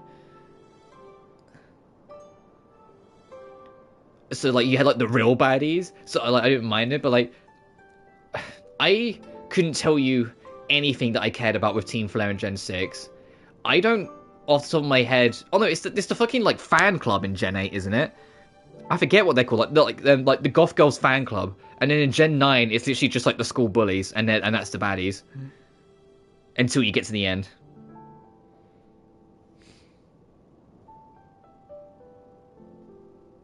What's Team Yell and Star? Yeah, you know what I'm talking about. Like, the new ones. We've gone from Team Rocket, who are literally the Mafia, to school bullies in Gen 9. Which was that they put it on sale, people. For an old friend, you don't seem to have that much pity. I gave him People buy stuff that you eat or use. It's on sale, drives me up the wall. That Yeah, I bet you love Black Friday. Second chance. What did you do to him? Mafia and your in-game dash, yeah. He should have. I mean, like, the escalation, because, like, Team Rocket was just the Mafia.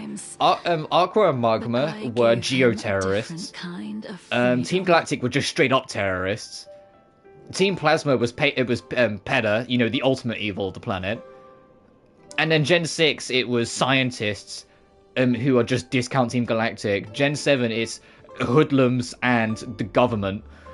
Gen 8, it's fanboys, and Gen 9, it's school bullies. It's like, yeah, we had a peak and valley here in terms of, like, the intensity of the villains.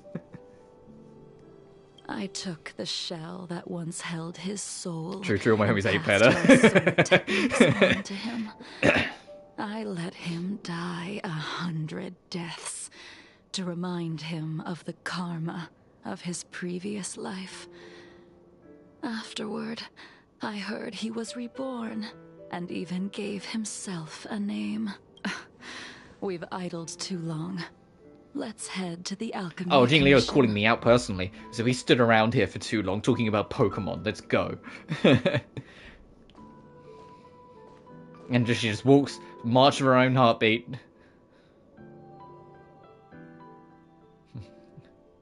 Team Galactic are, like, most people think Team Galactic are the best villains in the series because they kind of are, especially with Platinum. They just have so many layers to them. By the plague's author, General. Living beings turning into undying monsters, eventually used as sacrifices to the abundance. That said, I do have a soft spot for Neoplasma, like the Black and White 2 team, but that's not because of them. Like, the team themselves, they're just whatever. It's the battle theme. like, Neoplasma's battle theme, for some reason, is absurdly cracked. And I'm just like, what's going on here? Why is, like, the Black and White 2 bad guy theme so absurdly cracked? It's just the regular, like, goons. Like, they don't need this theme to be so good. And then you finally get to Colress, and Colress's theme has lyrics, and you're like, what the fuck's happening in my Pokemon game? Like, why did they go so hard on it? The fact that Black and White 2 had voice acting and lyrics, and it's the only fucking Pokemon game to ever have voice acting and lyrics, is absurd to me.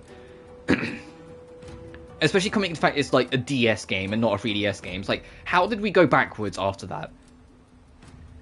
Because you go into the second gym, and the gym leader's singing the gym song.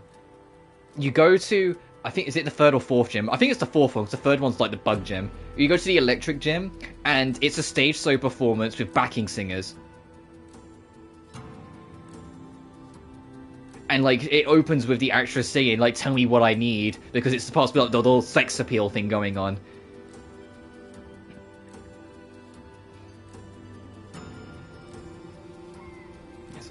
And it's also, you know, the same game that had the absolutely goated world tournament. Whoever it was in the dev team, I said, hey, why don't we make an endgame content where you just go into a tournament with all the final bosses of all the old games? I hope they got a medal after that, because that was such a cool idea. That was such a fucking sick idea. Just go into an active tournament, breakdown from 8 down to final 2, and it's all the champions from all the other games. Including Red, from the true endgame of Silver. I was like, that was such a brilliant idea, and all of them have remixes of their respective final boss themes. So it's like, there's Gary, or Blue, there's Lance, there's Red, there's Steven Stone, there's Wallace, because, you know, the Emerald version, there's Cynthia, so you get another fucking showdown with Garchomp if you want it. Then there's, what's his name? Like, the guy with, like, the sexiest goddamn theme song in the franchise, who's the champion of Gen 5 Part 1, and then Iris to finish it off. And because it's a tournament, when you enter it, you don't know which champions you're fighting immediately, and it's random each time. So you could enter it and immediately just meet face to face with Red, and you're like, oh shit, here we go. And you immediately hear the bum, bum, bum, ba-da-da-dun, dun, dun, dun, dun, dun, dun, and you're like, oh, here we go, we're doomed.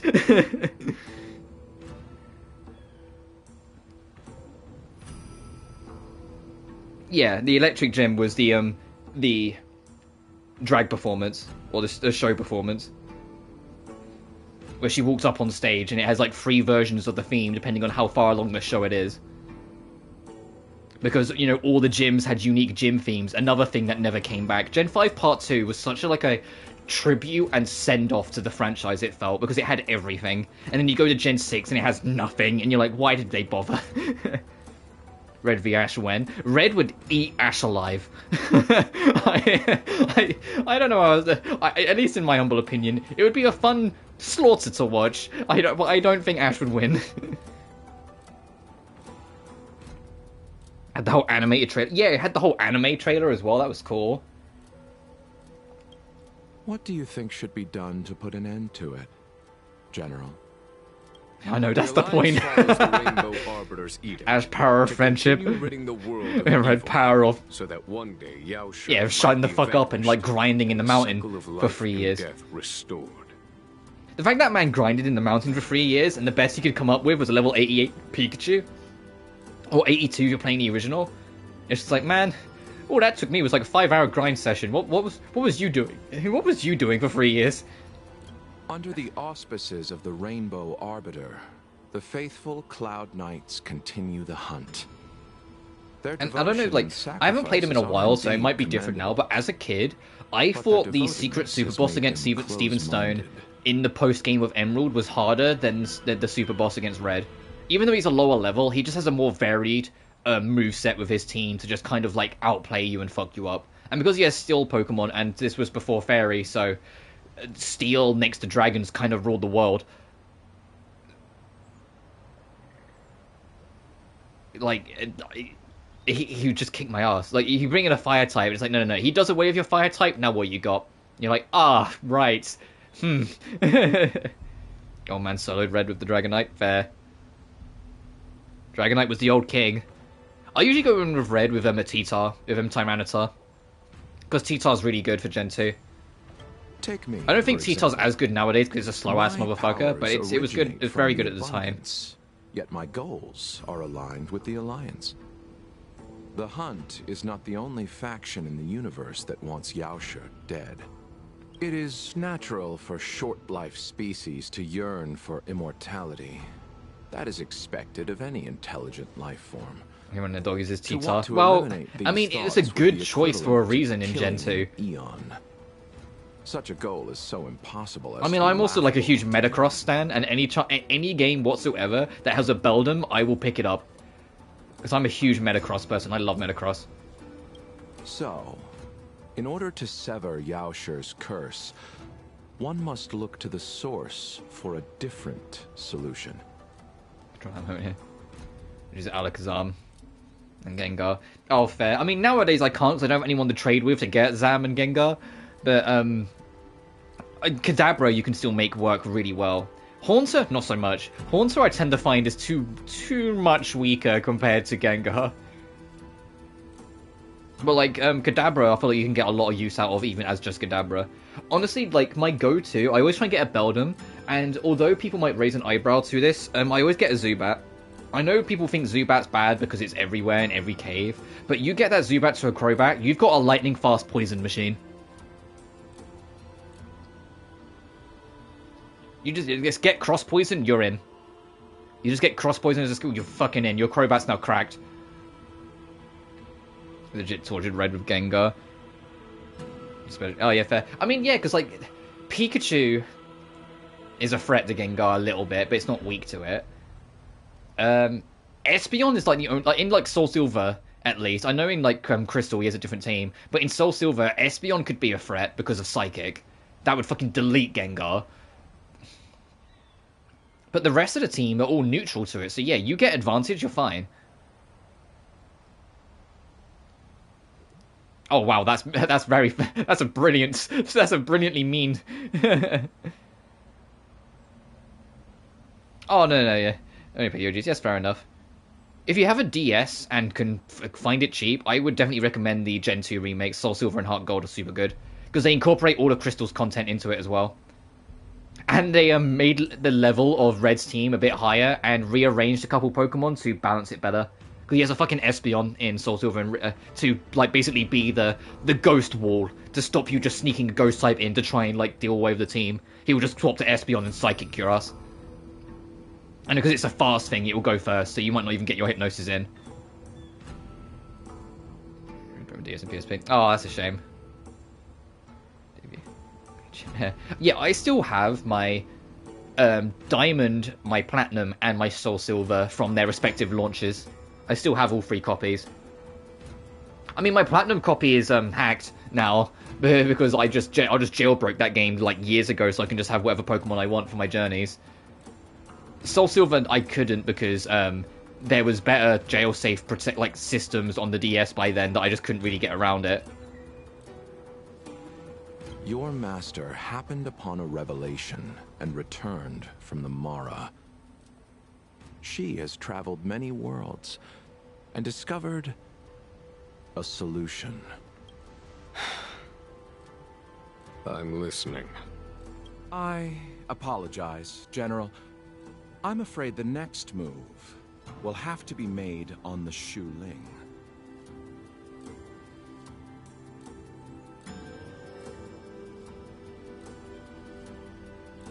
Oh, I know what you're talking about, but I was also always really like there's these little like cleaner brushes you could get to fit it into the gaps in your handhelds. I always had one of them, so I was always very good at like just dusting it out and cleaning it up. Well, I looked after my cartridges in my consoles.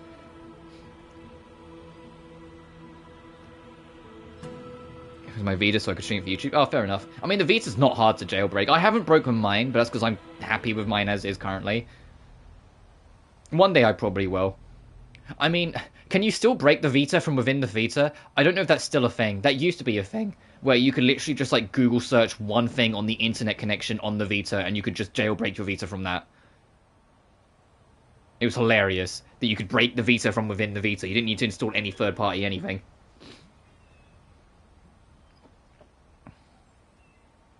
Streamable. Oh, fair.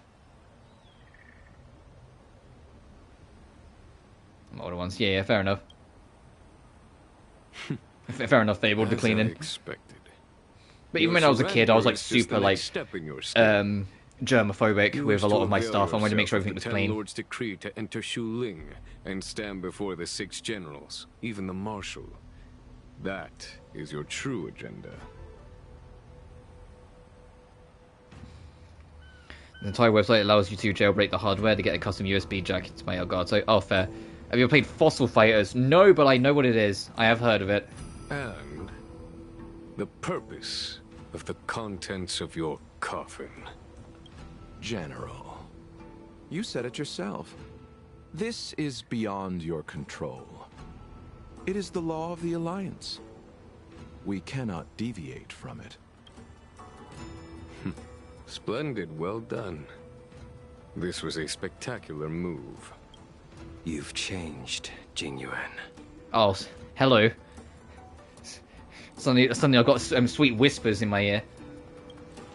Hey, Blade, the fuck you doing here? The man I knew would never have admitted he was bested.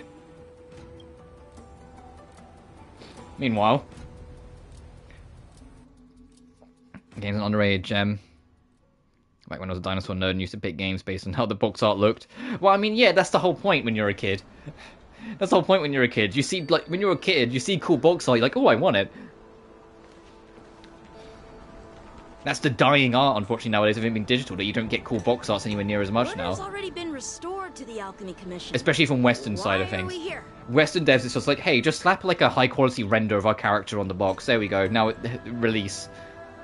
I heard the healer lady is capable of curing all diseases. I'm here for the same reason anyone would be. For a checkup and consultation. Meanwhile, we've got Cry Machina that has a different hand-drawn box art depending on which version you get. If you get the PS4 version, the PS5 version, or the Switch version. I'm like, that's dedication. To have something different, so it catches your eye in different ways depending on what console you're looking for. Patience, young man. We're not far from Scale Gorge Waterscape. The mission the General tasked you with is about to come to an end. Japanese version of the box art looks so nice too. Yeah. Or like, oh, I know like the US, you guys kind of got fucked over on this, what I'm about to say, but the old Castlevania box arts, the fucking Castlevania box arts, where it was literally like hand-drawn artwork of one of the main characters for every single game, so all of them had a very distinct look to them in the Japanese and European version. They all looked gorgeous. They look so goddamn good. It's part of the reason why I even got the Castlevania as a kid anyway, because the box arts looked amazing. They looked so ethereal and so different. I was just like, I have to play this. I have to play Symphony of the Night. There's this really fucking sick-looking dude on it holding a sword.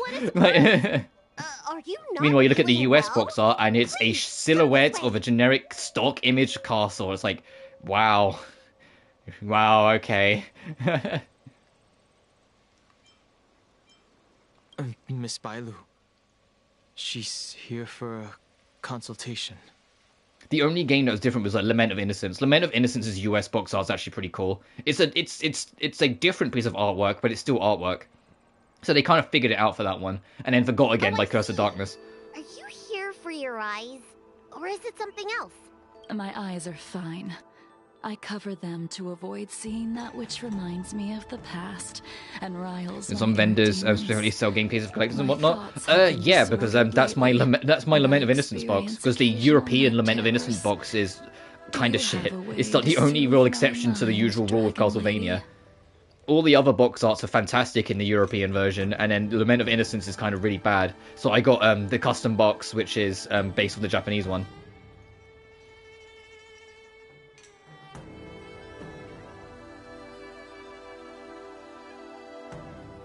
Everybody went to check her eyes. Yeah, she'd die. Well, she'd go for her rebirth super early. Don't sound like my area of expertise. Who cares? The healers of the Alchemy Commission don't get to pick and choose their patients. Give me your hand. We'll start by checking your pulse. You'll need to take some translucence worms so I can take a closer look. Did you just tell this girl you're gonna make her eat worms? While you're taking someone's Your pulse? hand! It's freezing! Please wait. Dunhung, can I speak to you for a minute? Sure, what's up, Bailu? This chick should your be friend dead! Here has a very peculiar condition. Her pulse is extremely faint. Normally, this would mean that she... Won't live much longer? She won't live much longer. Let the healer make the professional. She's like, yeah, don't, we don't use that word here. That's what that is. We don't use the life and death because we fucking decide that. I want to check Jingliu's psychology, yeah. Your friend's situation is unique. She looks healthy, but her hands are cold as ice.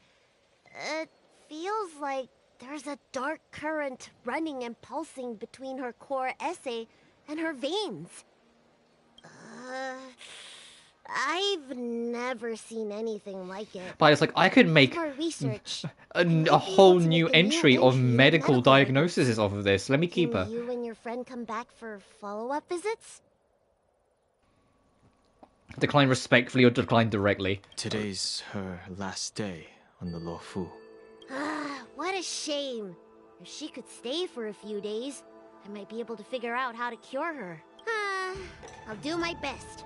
No matter what I administer, she's gonna need You know, to I drink planned a for ton this of to warm just be water like the opening this quest point that we do for a little bit, and then we mess around with other things. But I've stopped and talked so much, we're nearly 2 hours into the stream.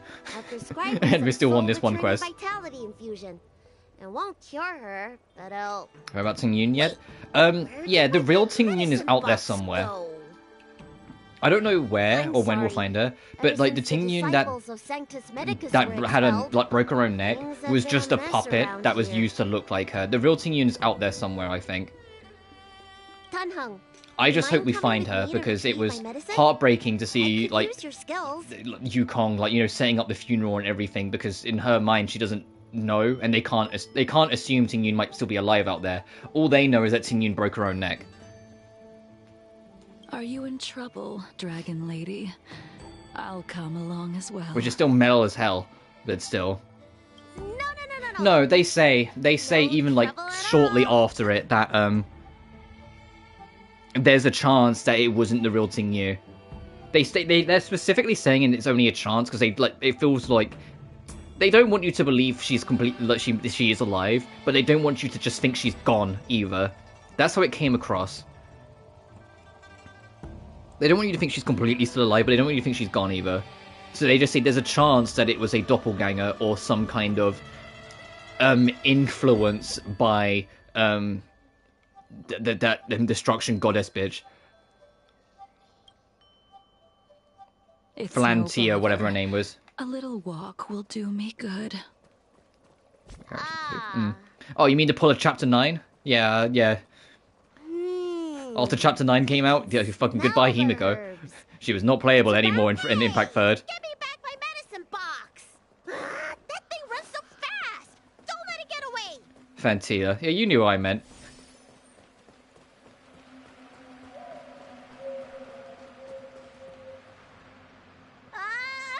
There's an even bigger monster protecting this one! When did so many creatures start visiting the Alchemy Commission? Careful. Allow me to eliminate these obstacles. What's the dog doing? Yeah, that dog was running. Stand back. The chill of my sword freezes everything in its path.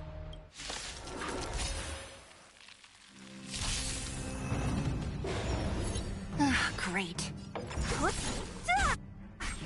Oh, right, the whole thing with the monkey is, if you use a skill, it changes its priority to whoever last used the skill.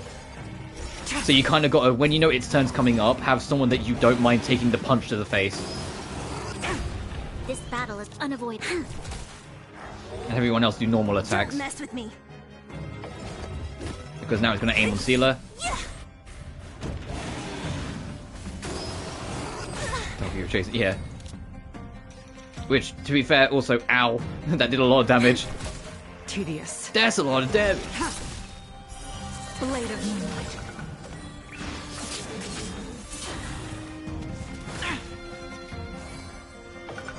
Give me strength.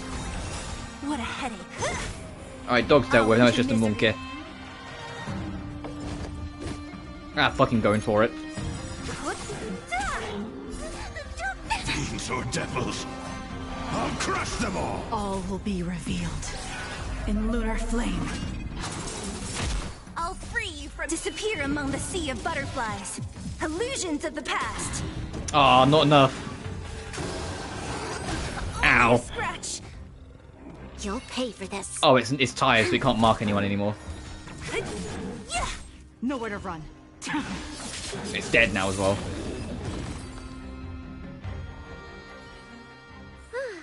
All right. Let me make sure nothing's missing. Excellent. The calming valerian and chi strengthening. I love the heartbeat effect and infusions Sealer's ult. Yeah, I do. I love that her eyes flicker red as well. Just so that she's still, even though it's a different version of her, her like existence still has connections to the Honkai from Impact Third. Like there's something in her soul because her eyes flicker red to represent the Honkai variant of her from Impact Third when she becomes the Herisher.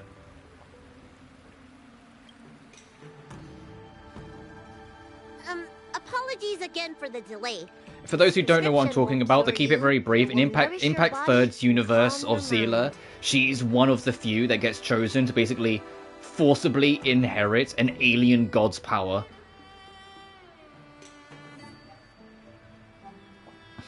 That's like the easiest, like, for dummies way to explain it, and her eyes turn red when she harnesses that power. So even though this is a different universe from Impact Third, Zila's eyes flickering red show that there's still some kind of weird, like, soul bond between alternate universes versions of her, that her eyes do that. Yeah, because, like, the only direct link is Welt, because Welt is straight up from Impact Third. He got warped out of his dimension into this dimension.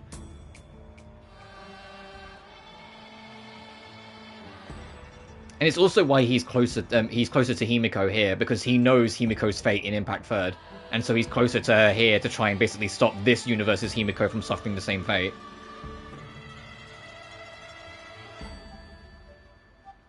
Very well. AKA her, like, very hot... Actually, can we go back to that conversation of moments that made me cry? Fucking Chapter 9, Impact Third. Even with the best doctors.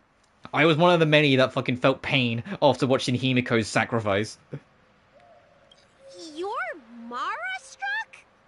I don't see the symptoms in you at all. What with the incident on the Luofu, I've treated a number of Mara-stricken patients recently.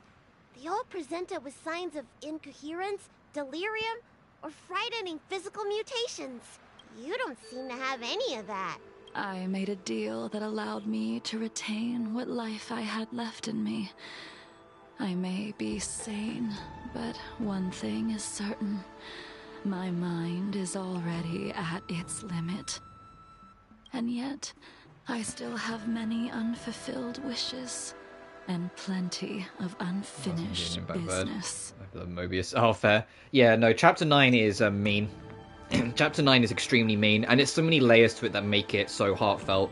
The biggest one being the actual cutscene where it happens. The song that plays is Himiko spelling out.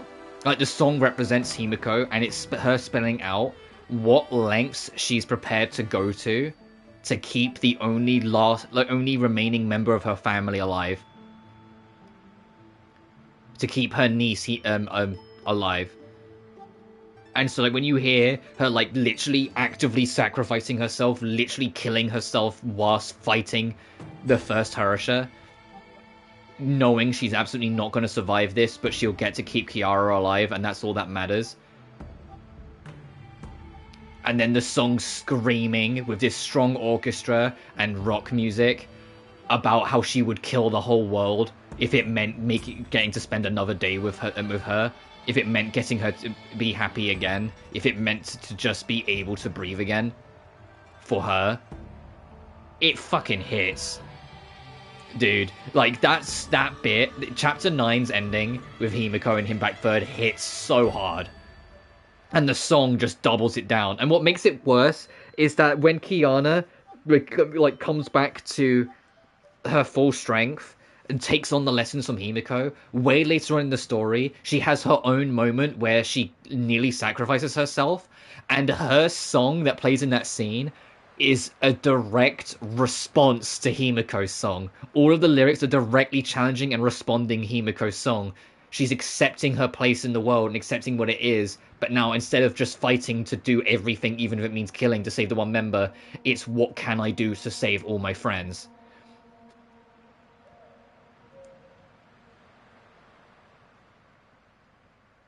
Games. Yeah, the problem with Impact Third is that it's, before all the rest of Hoyo vs. games, so it is just older and a bit simpler in places. But stick with it, because it gets better every chapter. Around Chapter 7, the game goes from, oh, it's a pretty whatever anime game, to, holy shit, this game is awesome. And then from that point on, the rest of the game's story just takes you on a wild ride. With a lot of emotional, potent moments. It's a reason why there's such a huge demand for an offline version of Impact Third. and why it's rumored that there's an offline version of Impact Verd in development. We have nothing really to back that up, so just take that as a gargantuan pile of salt, but it's rumored that there's an offline version in the works somewhere. Or part of the story? Kinda. Like, it does that for a little bit, but the Honkai disease and the Herishers, especially the Herishers, take a much bigger priority as it goes on.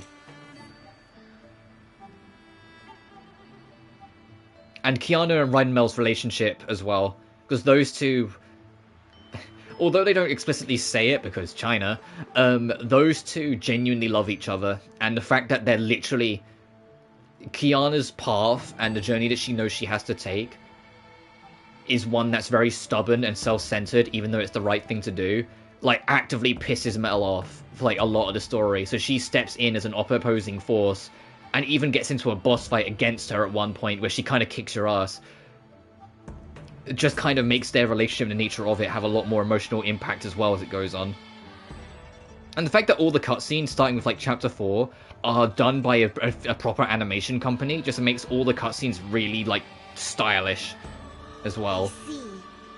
Especially when the song's kicking and they make all the cutscenes line up to the beat, and it's like, oh. With issues of the spirit, but the medical records do mention that calming the mind is a way to. But the game's getting a gargantuan if you're able to forget overhaul about the past, in the next update, because when they're starting the second story, they want to overhaul the graphics across the board to like make it better. They want to overhaul the game gameplay across the board to add more layers to it and just make it have more depth, because obviously the game came out nearly 5 or 6 years ago now, so it's dated in places in terms of its gameplay, and they want to make a lot of improvements.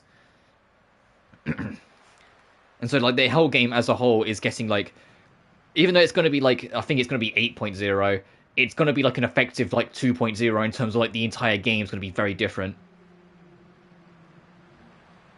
You know, Genshin is riding, yeah, other Chino giving classes on handling children to Skirk and hey. Yeah, he's the queen of the special attacks that look cool, but are absolutely crap for damn. Yeah, Miko was so disappointing, unfortunately. Really? Not as, yes, Jingliu, she was. That's why the timing on that worked out. Not as bad as Dia, but she still was kind of a little underwhelming. I chose to hold on to it, to embrace it, and to use it to maintain my existence. All I have left are the sword in Ollie is the next character I'm like super saving up for. I might get Navia, but I'm undecided on that. If I am without either in Genshin, of them, I would fall into she will come home, yeah. Void. Oh, there's no way around it. I'm going to be saving money just in case. Like, there's no two ways around it. Ali is coming home. Arlecchino will be mine. It's just a matter of whether the game gives her to me or whether I have to, like, lose money. Hopefully not too much. By the way, among those you've treated in recent days, did you notice a person Sino or Sino? Bandages? I love Sino, but I have a strict no men allowed in policy with my Genshin team, so he's not happening. Bandages? I'm mostly kidding. It's just it happens I always have only female characters in Hoyoverse games. Injured patients from all over the Xianzhou. It sounds like someone giving me Chino, call it even. has skyrocketed since the Ambrosial Arbor crisis. As a Sino's great, it's just. Firstly, to give a more honest answer, I have no place him in my team. Everything he can do, I would rather the characters I have over. Serious expression. He also carries a crude sword with him at all times. Have you seen what's the guys that look like girls? All right. Yeah, Sing Chao over there. Sing Chao and Venti.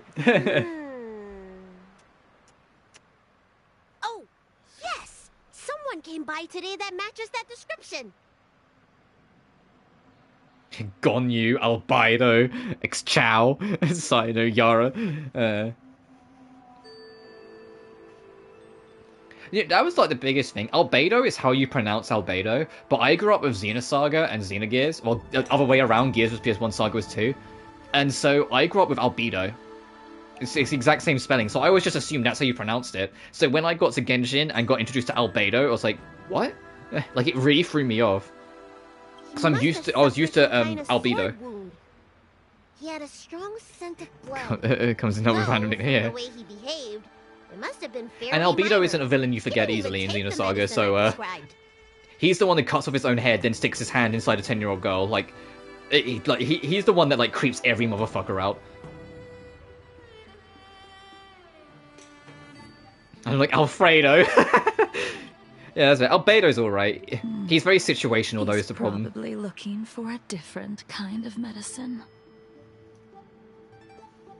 Wait, what? Oh, yeah, Albedo is one of the creepiest and most disturbing villains in gaming, and he comes from a fucking JRPG.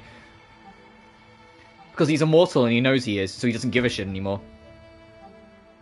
And because he's an artist, and, the brother of the main character, if everything that he knows can fuck over Rubido, the main character, he will. So literally, like, phasing his hand to go through the stomach of... to be honest, she's like 15, but it still doesn't change the fact it's really fucking creepy. To stick his hand directly into the stomach of, like, a 15-year-old, solely to sense her heart, to know that she's thinking about Rubido, whilst also traumatizing her a little bit. No, doesn't matter how you look at it. It's like no. He's one of like the most terrifying fucking villains I've ever encountered in a video game, just because of his screen presence. Like, he's not visually scary. He's literally just some tall dude with white hair, but his screen presence, the Crispin Freeman line delivery in the dub, the fucking random ass poetry, because he'll randomly start talking French and like give out poetry referring to like the girls as like flower buds or peaches and shit like that during like mid dialogue. But you know what's crazier? You know what's crazier with Albedo, and it's the biggest thing, is that everyone plays Xenosaga 1, gets to the end of it, and goes, Albedo's the creepiest motherfucker in the world, and he is so terrifying. What the fuck? You go to the second game, and the second game's a prequel, and you get to see Albedo when he was like a teenager, and you get to see the origin of where his mind started to warp.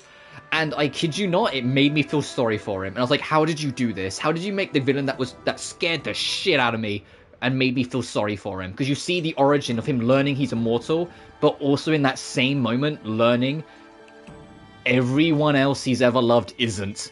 And it overwhelms him in nanoseconds, and it just takes him and destroys him, and you start to see him unravel. Is it a game that I can access? Xenosaga 1 and 2 are on PS2, Xenosaga 3 is on PS3.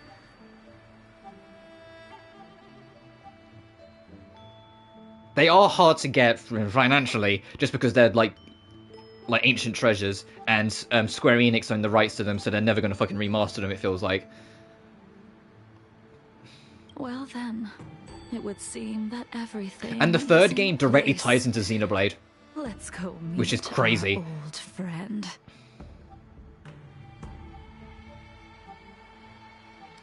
Yeah.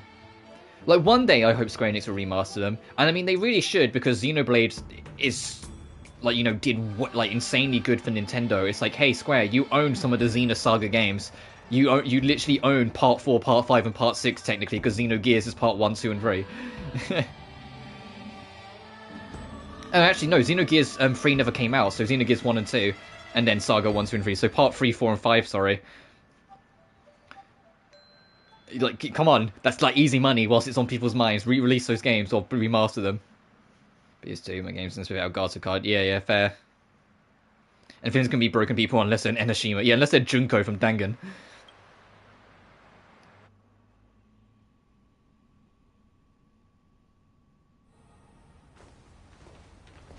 And there was one video I remember seeing where someone was talking about like the creepiest villains in gaming. This was like early YouTube, and they pointed out that the one cutscene that like everyone quotes on YouTube when they point out how fucked up Albedo is, like basically his intro cutscene, the URL for the video, the URL has like capital E _ dash. So it looks like even like the URL is like freaked out by by him. And his theme's also great as well. It's very subtle. It's only got like 3 instruments for like a minute and a half. And then suddenly a male choir kicks in. It's like a male opera singer, but all the other instruments quiet down as the singer comes in. And so like it invokes this like very unnerving feeling, especially because when you first see his room and all around it are like just a bunch of like dead women, and he's got a dead woman in his arms, and as he's talking he just breaks the arm of like this body just because he's morbidly curious. It's like Jesus Christ. Like I can't stress enough how absolutely terrifying Albedo was to me in Xenosaga 1, just because of how magical the writing was to make me feel sorry for him in 2. Argonus from DMC to Talker, yeah. Yeah, Argonus I didn't really care for. He was a funny villain, but that was about it. Monica's room. Cheh. Yanqing.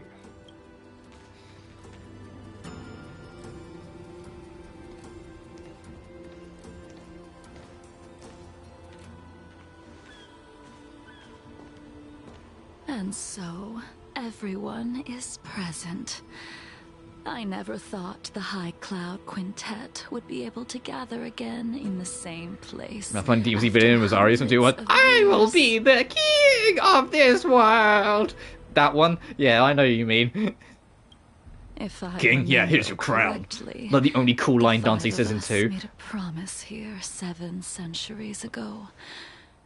We promised that no matter what happened, we would gather here together and share a drink. How sad that Scale Gorge waterscape remains empty while the world continues to turn. Some of us have been reborn, while others were denied death. Some have become criminals, while others... Yeah, like, Yanqing is cockiness. Anyone who isn't a named character, he's better than. Anyone who has a name, though, will eat him alive, it feels like, in this game. That's the problem. Like, we don't, as the audience, ever see Yanqing actually, like, do a good job. We're just told, it's like, yeah, he's a great knight, he's a really aspiring knight. Every single fight he's ever been in, he's lost, that we've seen on screen. Every single one of them. It's just like, okay, so why is this guy strong again? He's just a cocky kid, and we've yet to see him win once to, like, earn it.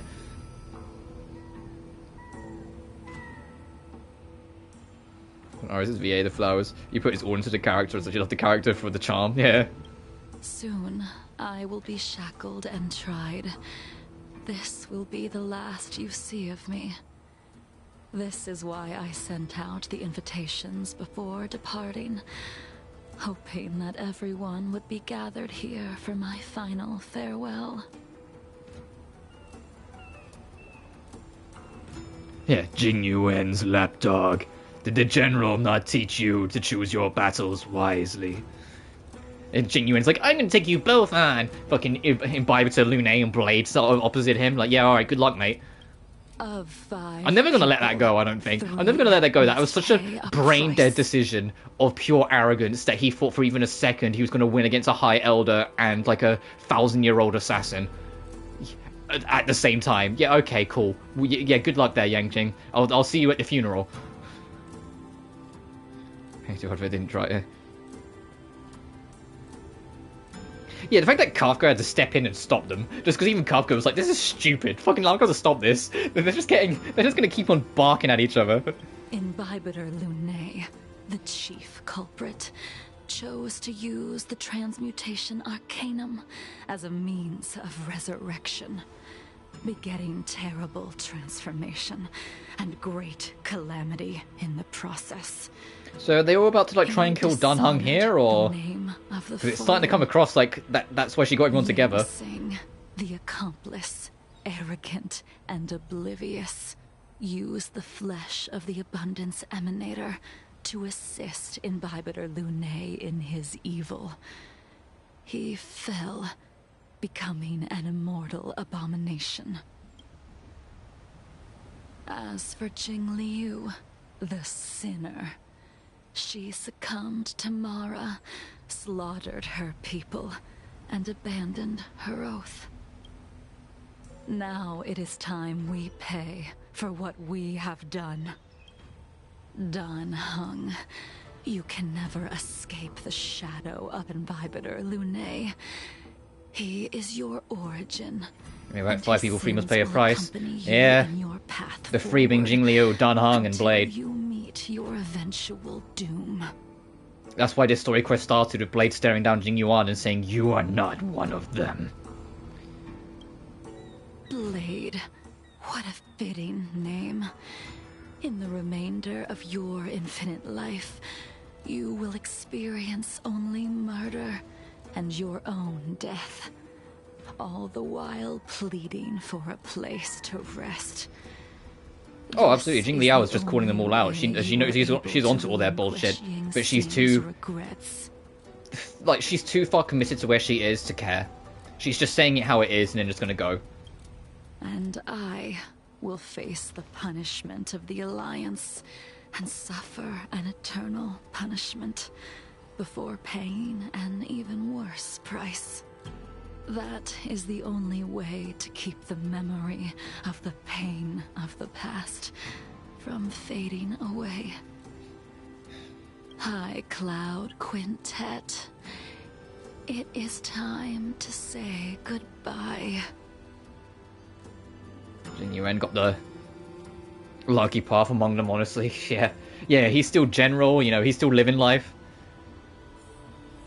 Dan Heng had to basically be forcibly killed and then reborn, and then imprisoned anyway. Jingliu went mad and slaughtered countless people. Blade's literally cursed with immortality, and his Mara tries to drive him insane at every turn.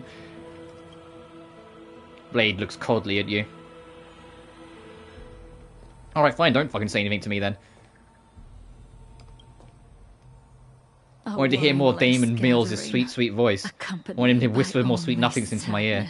And bitterness. Like, have Jingliu in one ear and Blade in the other, I would sleep so peacefully.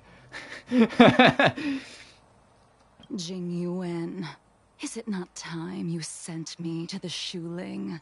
The laws of the Alliance cannot be subject to change. Unfortunately, your next stop will be the Yuchi. I reported everything to the Marshal, and the Seer strategist just so happened to take an interest in the case. They set up a Deca-light reflection barrier in hopes of meeting the two of you beforehand. Jingyuan, you haven't changed at all. Always trying to destroy the plans of others. But in the end, whether it be you, me, the Cloud Knights, or the generals of the Rainbow Arbiter, we are all just pawns in a game of the gods. I am sick and tired of treading on a predetermined path. No matter, I will deviate if you insist. But this does not change how things will end. Ultimately, I will stand on the side of victory.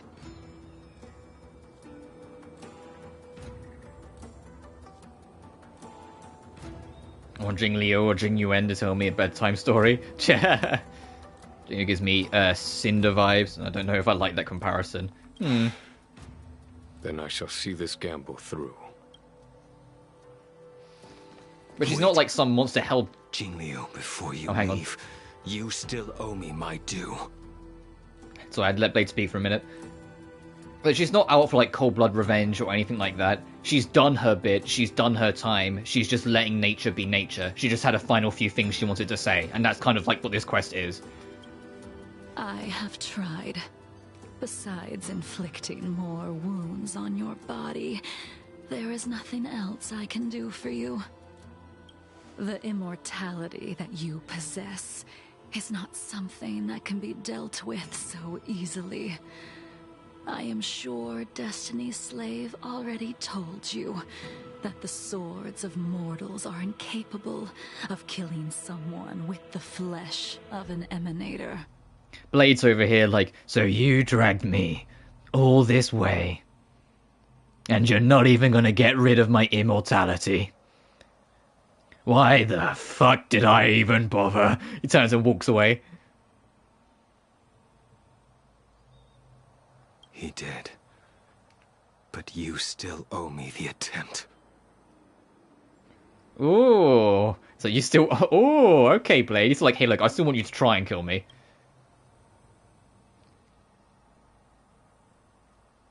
I told you when I taught you the way of the sword. I am uninterested enthralling my blade against someone who does not long for life, who wants only to be slaughtered. You will only draw against an opponent. Jingliu, allow me to repay you for your teachings. Oh shit, are these two about to fight? Or he's gonna try and Savor force it? the moment. I will deliver you a brief moment of death. Jingyuan, you're just gonna allow this to happen? Uh-oh. We were here once, 700 years ago. Laughing, sparring, and thinking about the future. Their faces still linger before my eyes, like a bygone dream.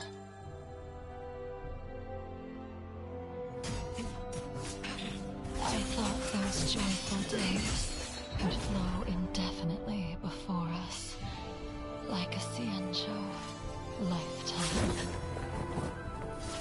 Yet, dreams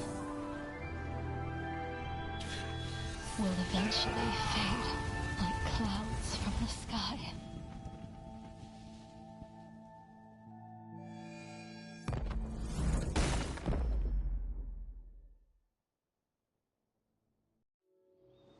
A familiar feeling. That was really cool. That was sick. And so I'm guessing from that cinematic where it pans to that girl smiling at them, they've already lost someone. Like, of their original group, they'd already lost someone. Almost as if we've returned to my first. Of their original lesson. 5, we're only seeing the 4. You used the sword Insing crafted, and pierced, sliced, and impaled me time and time again. The swordplay used to slay our enemies of old is still engraved on this despicable shell. All I can do is watch my flesh become severed, healed, and restored. It's as if they're saying, Why? why did you and Imbibitor Lunae commit such an unforgivable sin? I know that you have no interest in my answer, which is why I asked the question as you looked me straight in the eye. I've asked myself that same question infinite times, but was never able to find the answer. Why? I'm glad I did this Why is on it stream, this that quest. only the So that was the abominations 5 then. return time Blade, and time again? Dan Fang, Jinliu, and I don't know who that is on the end.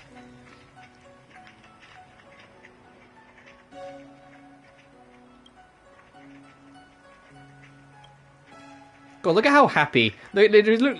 It's so weird seeing Jingliu look happy. I want to know who that is on the right. Who presumably died. Why does someone like her have to be buried, burned to ash, and eventually forgotten? Why? In the end, you unleashed the final piercing blow and left both me and the sword in the withered grave. The miraculous thing is that in my brief moment of death, all the pain went away, like when we drank to drown our sorrows.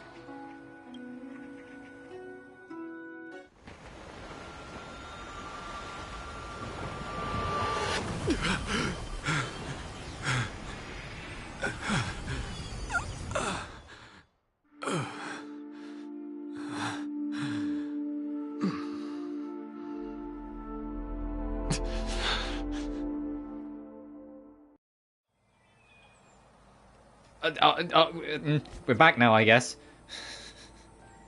That was cool. What the fuck are you doing back here?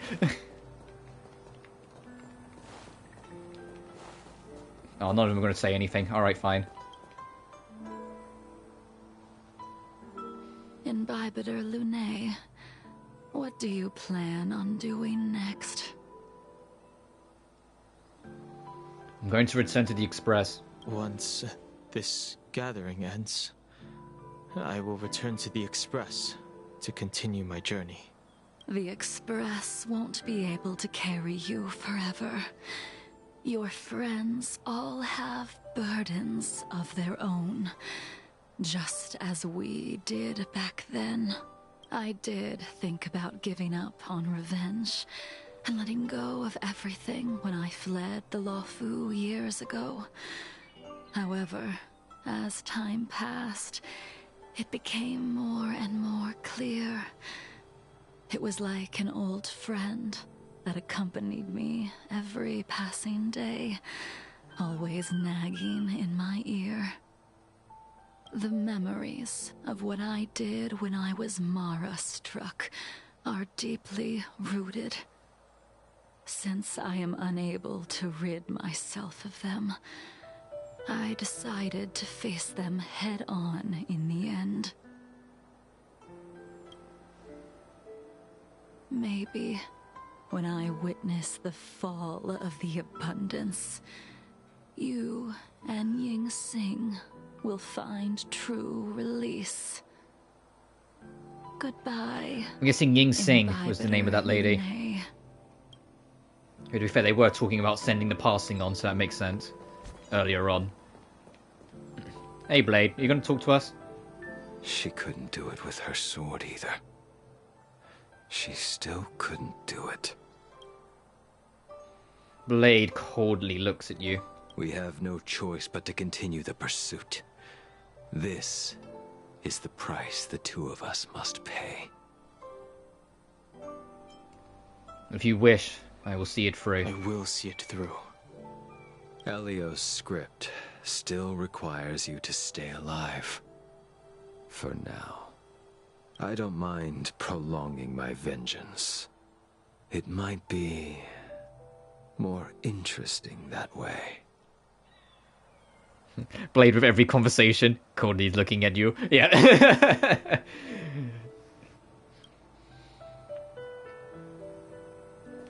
Oh, I don't want to talk to the fucking kid. What are you going to say? Oh, boy, that was a good fight. Yeah, cool. It's a good fight that you would have lost and died if you were in. You should have been in that fight, young queen. What?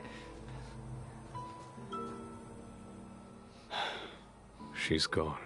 All this must have seemed like a silly performance to someone newly reborn. But I am unable to prevent my old friends from taking sides against one another. Should I be responsible for Dunfeng's actions? Who you are is a question that only you can find the answer to. Yeah, but Mahjong girls. You love that kid. You love Qingxie or whatever her name is. Even if the Preceptor's interference denied you a true rebirth. This is the most empathetic we've heard, Blade. Yeah, because everything that was once the most significant thing of his life is here, and he knows that everything is shattered. He hates Imbibitor Lunae, because that was the origin point of everything going wrong. He knows Jingliu can't kill her. He knows one of his closest friends will always be dead, and is the one that stayed dead, unlike all the rest that are still here. He's a broken man who's seen too much. But he knows now's not the time to put it at the forefront of all this bullshit with the Stellaron Hunters. I do look forward to when Elio's script does change, though. You know? Like, when is it going to be when a Blade is allowed to fight Dunheng properly? What will come out of that fight? I have to go. Yes. It has been a long day for you, Dunheng. Jing Yuan sounds miserable. Alright, let's talk to the kid who has no fucking involvement in this situation whatsoever. Want to meet Elio? I think we already, well, not meet directly, but I think we've already seen it. I think it's that fucking cat that shows up in like every single thing that Kafka's in. Like every artwork that Kafka's in, and like that one thing that's online of like the courtroom judging Kafka. There's always that black cat that's around. I think that's Elios. He's just trying to protect you. I understand. These disputes are far too complicated for me right now. Swordplay is a lot simpler. Yeah, you're right, Yanqing. Swordplay is a lot simpler. It's called they attack you, you die. No, the cat is me. I have some close friends of my own in the Cloud Knights. Will we fall out the way you guys did? Wow, done. Wow, done. You can't just be like, nah, I'm sure you'll be fine. You're just like, ugh, I have to go. Wow, didn't even want to comfort the kid at all. I have to go. Goodbye for now, Dunhung. I hope the next time we meet, it'll be under happier circumstances. Oh, the Astral crew. Saying, hey, Dun, where are you? Is everything okay, Dunhung? Aizen and I heard you received an anonymous letter, and we were worried. So we came here to check on you, but you weren't in the archives. Did that poker-faced Stellaron Hunter Blade give you any trouble again? Don't worry, I just stepped away for a bit to catch up with some old friends. Ah, that's a relief then. By the way, don't forget to head back to the Express early. Himiko said she made coffee for us. According to Welt, Himiko's coffee is deadly strong. Also, I just got a trophy. Bent, but unbroken.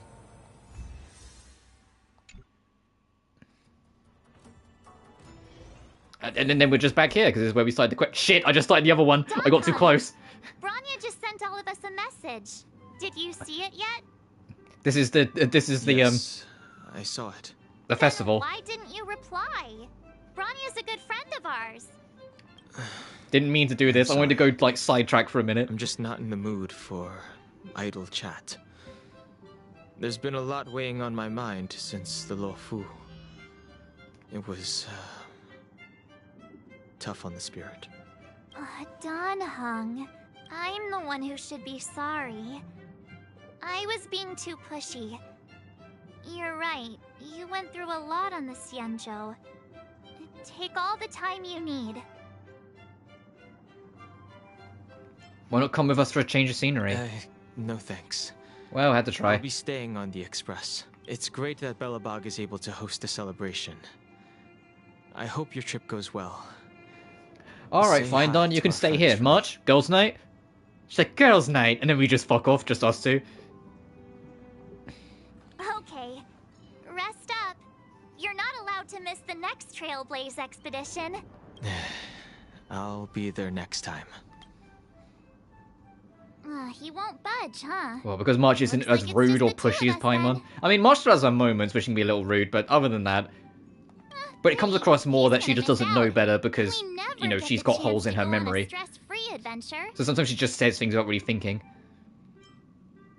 Stress-free for us or stress-free for the planet? Don't get yourself all worked up. If Eurillo 6 is strong enough to withstand a Stellaron, it'll be just fine. If only Himeko could come with us. Come to the inner ship. Should we ask Mr. Yang? Maybe not. He's still wheezing from the trouble we got into. Wheezing? On the Xianzhou. Okay, I know he's in his You didn't 80s notice? technically. At his age, he might not appreciate the extra... excitement. Why don't we go ask Himeko to tag along? She might be up for an adventure. You've been on the Express for a while now, but you've never gone on a trip with Himeko before, right? Well, now's your chance. I suppose. That wasn't what I wanted to do yet, though. I was gonna, like, touch upon these quickly, just to kind of like, detour, and then come back to Future Market.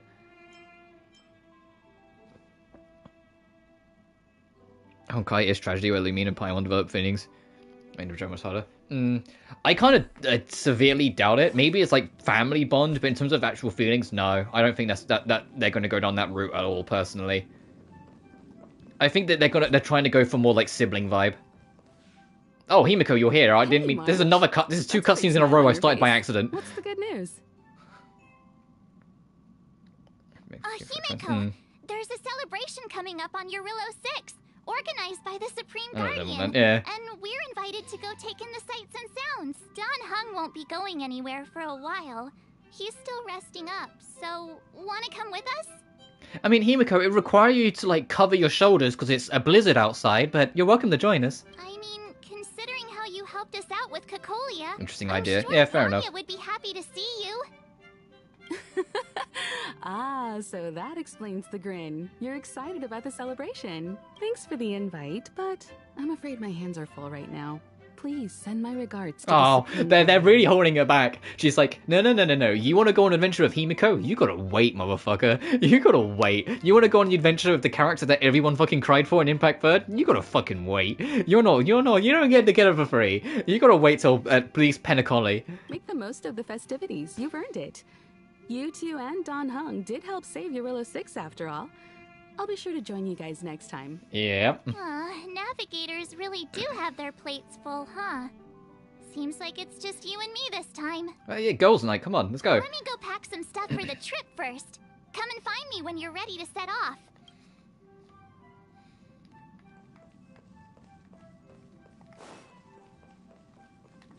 Oh, right, I got, achieved.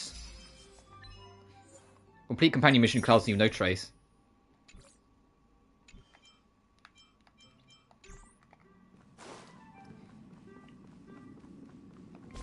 I think the only, like, personal missions we're missing now is Topaz's, which I will probably get after this, because Topaz is involved in this quest, and Huahua, who is involved in the other main quest, so...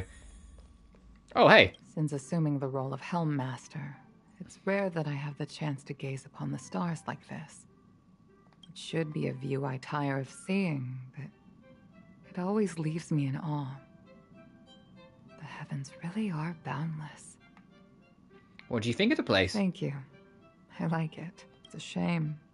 The stars no longer belong to me. Perhaps one day I shall feel their embrace once again. Oh yeah, right. Yukong has no intention of flying anywhere ever again. So she'll probably only be in her funeral that she'll get sent off because she was a pilot. Can have a look whenever you can. Will. Thank you for your invitation. I can't help but say that after arriving on the Express, I'm a little envious of your way of life. You are able to enjoy the vastness of the universe, and with reliable companions by your side. I hope you all cherish one another. Aw, thanks for the 10 Jade. Oh no, these guys, they're the ones that are like in March's head. That are like implanted, like the psychological implants in March's head to stop her remembering shit.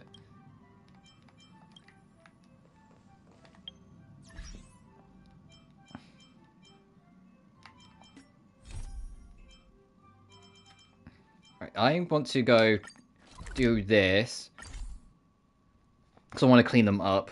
That quest ended up taking me about an hour and a half longer than I thought it would, so I probably won't get too far in the next quest. I'm probably just gonna, especially because I'm still super tired, I don't want to stream for too long anyway. Like, I'm actually genuinely considering just taking a nap after I finish streaming later. Because I woke up at like 5 AM and I was just like, alright, this is my life now, and just couldn't get back to sleep. It's not as bad as it has been in times gone, but I definitely didn't sleep that well. Or as well as I could have. Oh, Todd, you rebirthed it. Okay, so if you don't know what's going on, there's the side story arc with this guy, Todd, is he was an old man, he rebirthed into a young man, he's now just rebirthed into a child, but everything he's doing is like highly illegal.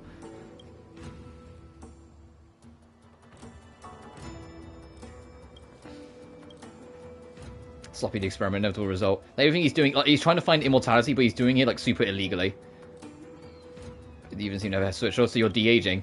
This was indicated the de-aging process seems to have no endpoint. Oh, so you're literally just going to go back in.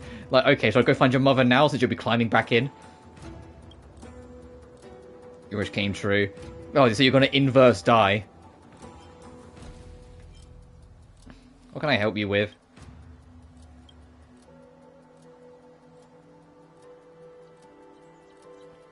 The two Cagliostro of Honkai.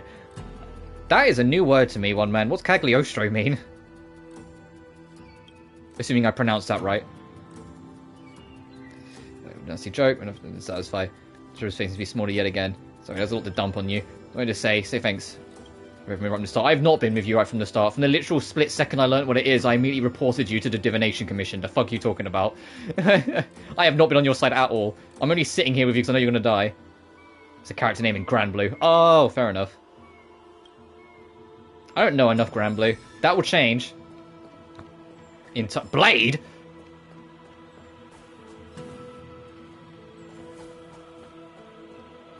What are you doing here?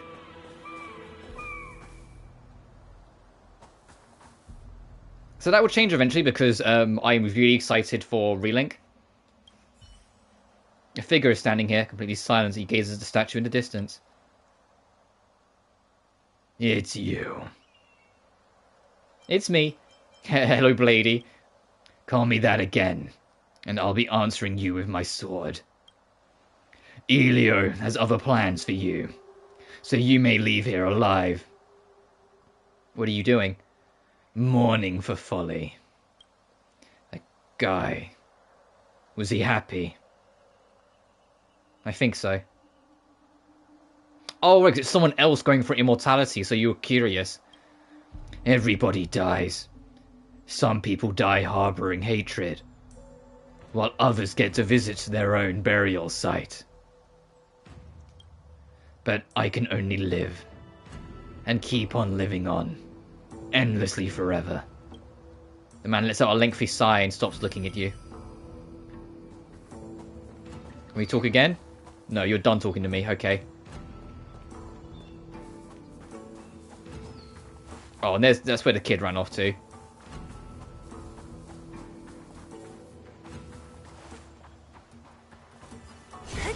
You see, we've got a lot of Blade. I should have called this stream the Blade stream. It's a side quest thing.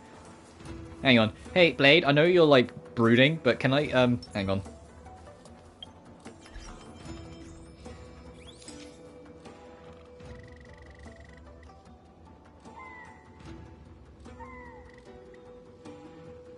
Hang on, I can make this better. Hang on.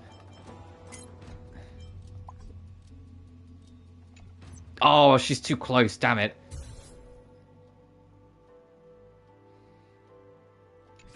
Actually, I might be able to do it. Hang on, hang on. I don't even know if the glitch still works. Hang on.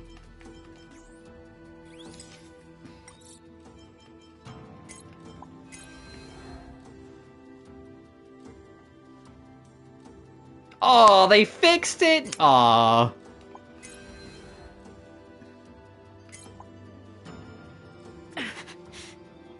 Oh, there was a glitch when the game came out where if you made her spin around and then do her idle animation too, the blindfold would stay off.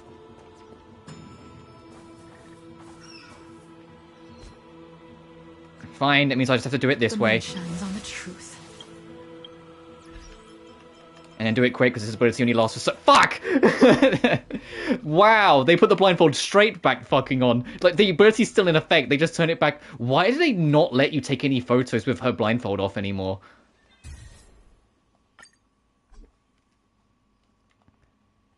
That's so weird to me that they're so dead against it. Because yeah, it goes back off, it's just, you can look at her phone with her eyes out. Fine, I'm satisfied, I'm going. That's not what I wanted. I pressed bottom left. The other quest that has like a daily time in that I need to go back to. This one I can't actually remember.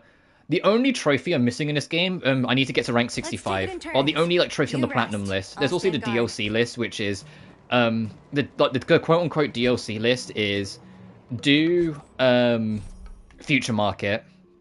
There's one more character quest I need to do, and then max out the simulated universes. I think it was like the Swarm mode, which I barely touched. You, that's me. I believe Siki told me about their president of transit. The other. Ready? You'll go ahead and move out.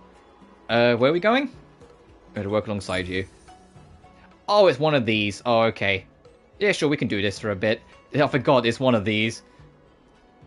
Never let a fight go any longer than 10 turns. Don't take 2 knockdowns, and find the source of an unknown signal. I'll do one of them.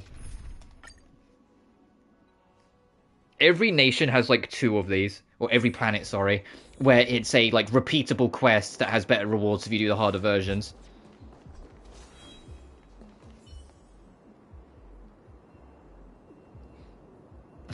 Everyone's so relieved. I love helping people. I heard the rumination is high. The Skyfaring Commission kidnapped me here. Hang on. The Commission is quite resourceful. Alright. Don't even remotely feel sorry for me.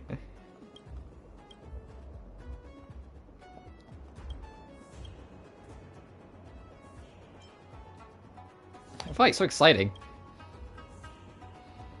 You know how to fix a roost, right? Sure. All's good then. And it says find the hidden source, so if I just poke around, is there like a little thing I can interact with? Bow-new, bow-new, bow-new, doo-new. Bow-new. Time to get rid of the monsters.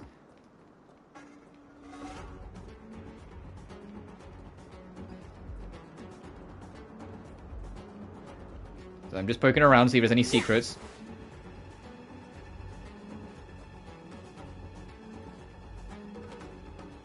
Oh, fine. It's been a while since we had any combat. What a headache. Yeah, so less than 10 turns. Don't lose 2 party members. I can do this. Give me strength. There's always a weak.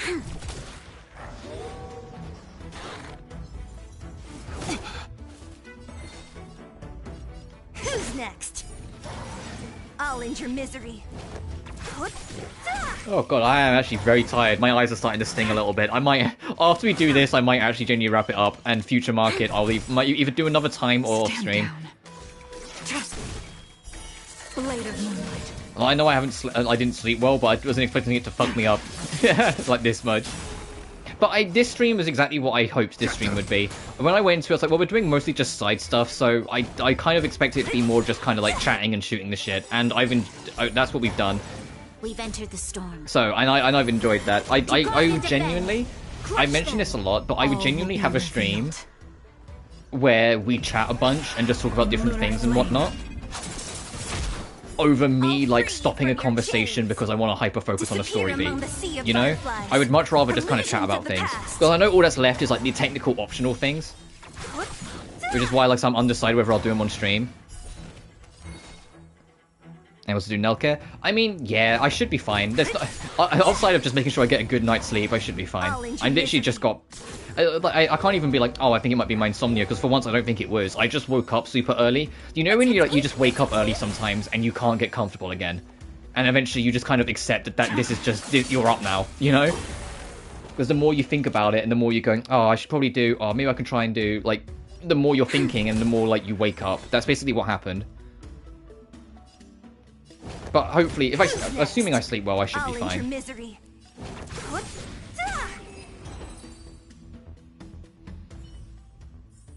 I need to do Nelke first. I mean, like I said, this is like I count this game as technically finished in terms of like my stream schedule. So anything I do more is now bonuses until Penacoli comes out, the next planet.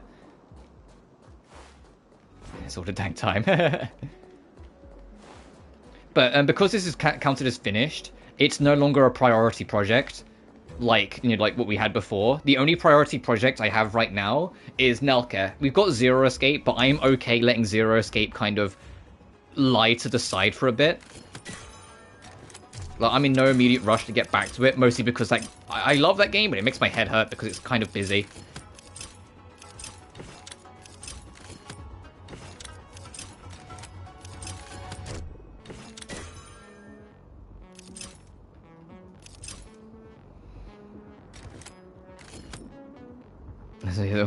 The tension of when you have to go to the bathroom and get a glass of water in the middle of the night, but you don't have the energy in which to get up from bed to serve your sleep, but then the urge persists. Yeah, that's kind of what I was going through. Just nothing was working out for me. Oh, we can fix this easily. We can bonk this off this and then spin it back round. But that's basically what it was this morning. Like, the more I kind of sat on it, the more I was like, okay, I'm not getting any sleep here. The main event is to operate the side crane to find the lost cargo. Oh, this mini game. Okay, that's why it says find the hidden source, because you're going to be flying.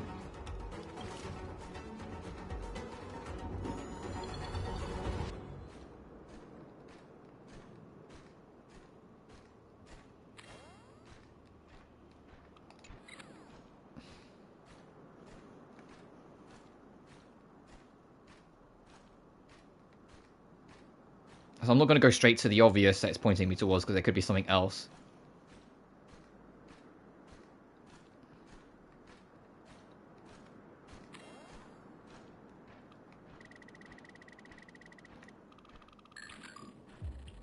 Yeah, that's that.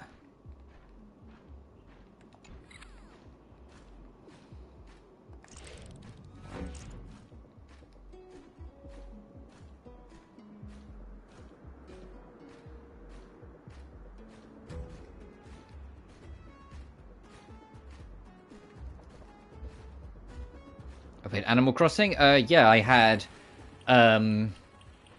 New Leaf on my 3DS and played a lot of that.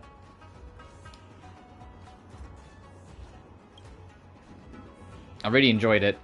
I don't know if I would go through New Horizons if I had a Switch, because I'm kind of like... Oh, now it's there. I see it. Optional.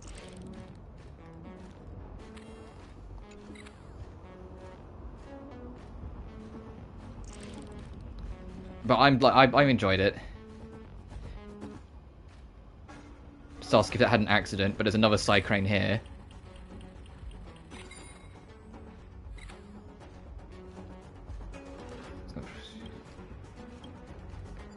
Nice. Okay, so you just gotta find the side crane when it tells you that there's an optional objective. There you go, my villagers and town must be rooting on my 3DS at the moment. Of rotting. Yeah, all mine are absolutely dead. I haven't played that game in like 2 years. Like, there is no mayor. Isabella's just kind of sitting there like, when will he come back?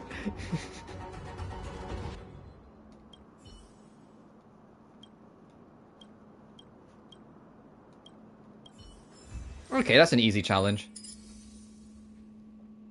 Do some combat, then go fly around, and when the game says it's an optional pickup, pick it up. Assuming all three have the same objective. Obviously, I'll do the rest off stream, because you know what's up now. Yeah, it's the same idea, just stronger enemies each time. Alright, I'll do that in my spare.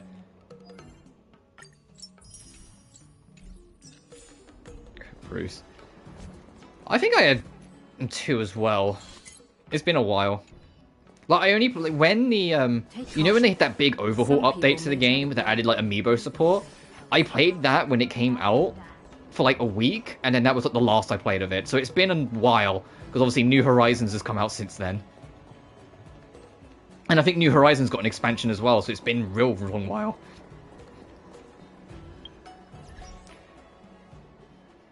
But, yeah, mostly just because my eyes are stinging a little bit, and so I think it'd be wise to come away from the screen. I am going to wrap it up here. Unless there's like something else you guys want to talk about for a quick minute before I vanish. Oh, actually, there was something that I completely forgot about because we got stuck in cutscenes. Databank characters... Blade is destruction. One man, if you're still here. So Blade is all about general, like, just high damage dealing and survivability.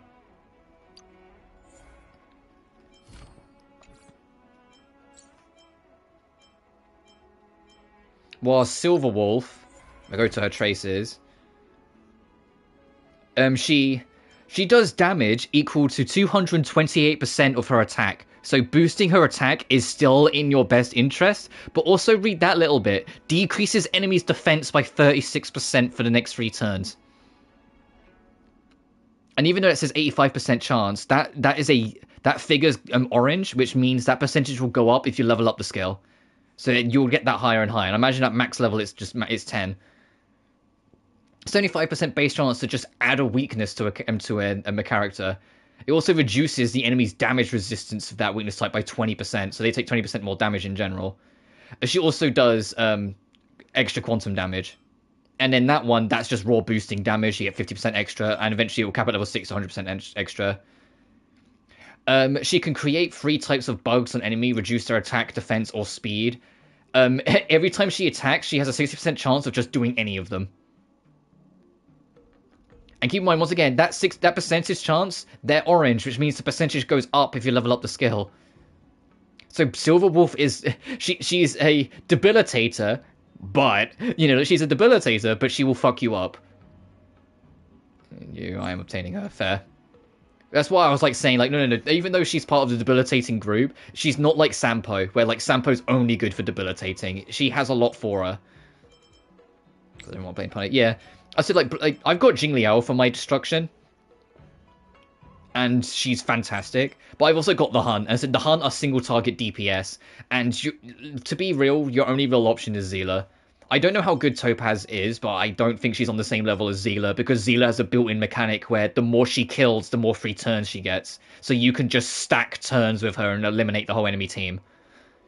Erudition are group-wide DPSs, so they're not as good as single target, but they're focused on hurting the whole group. Your Gambler is here. So you've got general damage dealing and group-wide damage dealing. And also Jingyuan is here as well. Harmony is stat boosting. Nihility is debilitating the enemy. Preservation is defense. And there's so few defense characters. It's wild. Can't roll for Zila. Yeah, it'll be a while yet.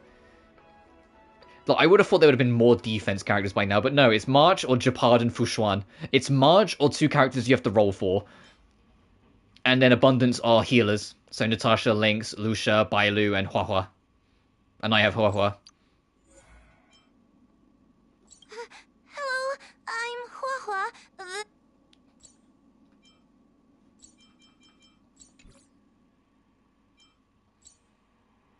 Lynx also has the coziest art. No, wrong button.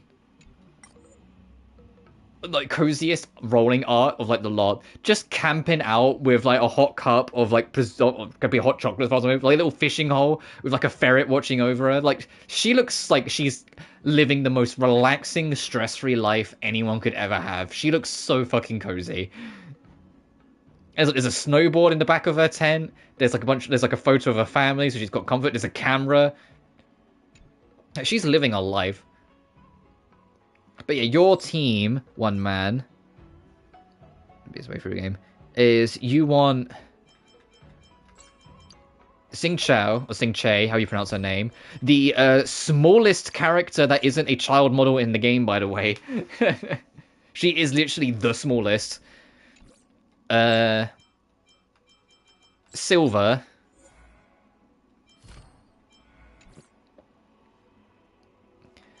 Bladey, who's rumored to get his rerun next update, so in about 4 to 5 weeks' time, potentially. But that's rumored, we don't know that for a fact, so take that with a grain of salt, but he might be coming soon. And then... oh, your protag. I'm guessing you're going to have them running on destruction because of your all damage run, and not on the... I think they're preservation, they're alternate, so 4 defense.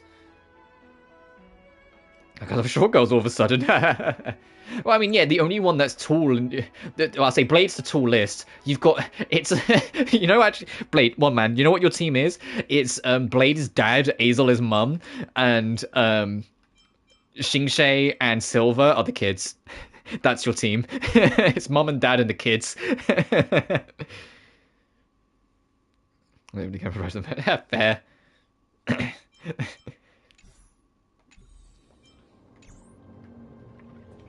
Whilst my team are the girlfriends, the serial killer, and the scared child. Take caution. Some people may try to blend in and infiltrate the Palace of Astrum. He's a fan art, lol. Yeah. I also like that Azel's like the tallest woman outside of like the super tall models. Well, actually, no, she is the tallest even beyond the super tall models, because her model is based around the male protag, so they don't have to adjust camera angles for the height difference, which is just smart. It's just make Azel as tall as the male protag, so then you don't have to like put the extra effort in with every single new piece of content to like adjust the camera angle or whatever. But because of that, Azel's just super tall. And it's also funny, just a little bit of gamer tech, because for some reason I'm not wrapping up this stream even though I'm super tired. A bit of nerdism. The female protag model is actually March's model, but stretched to be taller. Like, she actually is using March's character model, but is just stretched instead of like using a new model or something like that. Take caution. So there's your like direct link to March. They technically share a model. It's just the model gets stretched out for Azel because then she can be a tall lady. That's my height. They're totally together here. Oh, I could level her up to get her to 80. I probably should before plot comes and kicks my ass. I probably should... I swapped Azel back to Destruction myself. I had her on Preservation for a while, but eventually I swapped it back to Destruction because I just prefer her on it.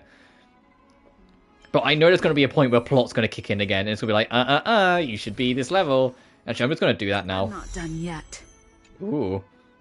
Do I have enough... I do have enough money to level her up to max level. Journeys never end. Nice. And I'll worry about her weapon another time, because I've only got so many destruction cones, and like my big one's already being used by Jingliu. Or Jingliao. I've got a few 5-star weapons. I've got Bronyas, I've got Zealas, I've got Huahuas.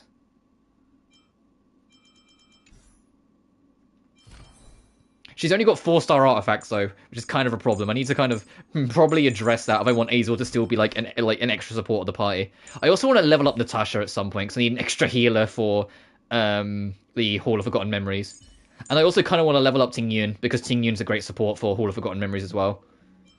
The only problem is that Ting Yun's defense is like one of the lowest in the game, I swear to God. Like, if you have her join your party, get used to hearing her go and falling over and dying. Because it might be deliberate because, you know, she canonically dies in the story, so she has the lowest defense, so dies often in gameplay. But she's frail as fuck. She genuinely is. I've done so much work to try and, like, you look at her weapon to try and just keep her going, and she'll go into a fight, and enemy just looks at her, and she just falls over and dies. I'm like, God damn it! But I digress. I am going to wrap it up here. Probably get some food, and then probably just crash out for an hour to try and just catch up with some sleep. So, as always, thank you all so much for watching. Tomorrow, we should be back on Nelcare, because I want to kind of lean onto Nelcare a little bit more. And same with Wednesday. On Thursday, however, we're starting something new. And the reason why I'm starting it is because Axiom Verge 1 really didn't take us that long, so I doubt 2 will either. We're doing Axiom Verge 2. If you don't recall, we did Axiom Verge 1 back in fucking January, I believe. That's the one that had that one track when we kept on getting... That's the pixel art 2D Metroidvania, where it had that one track in the middle of the map, where every time you entered it, it just went... and we made a bunch of jokes out of it. It's that game. Well, I've been wanting to play the sequel since, and I meant to play the sequel only a couple months afterwards, but then the rest of this year's releases happened. And I was like, oh, I've just got something that needs to fill in like a couple weeks before Christmas. Let's do Axiom Verge 2. The memes... Yeah, you know what I meant. So we're going to... On Thursday, we're starting that. So it is going to be a bit of a front-loaded week. Because, you know, streaming today, streaming tomorrow, streaming Wednesday, streaming Thursday. And then I'm taking Friday off just because I'm going to be busy on Friday. Which is why I'm taking Friday off and not Wednesday. Because I'm busy on Friday, so I just shuffled it back. Saturday will be more Axiom Verge 2, and then Sunday I'll take off as well. So, like, it's going to be super front-loaded. Like, this week with streams, because I'm going to be busy on Friday. But then after that, next week will probably be more back to normal, of taking Wednesday and Sunday off instead. But I digress. As always, thank you all so much for watching. Remember to like and subscribe if you haven't already. It genuinely really helps this little channel grow. Additionally, you can find my Twitter, my Patreon, and my PayPal in the description of every single video if you feel so inclined. But until next time, thank you so much for watching, and I'll see you... Hopefully nothing goes wrong and I actually get a good night's sleep. See you tomorrow for more Nelcare. You guys take care now. Peace.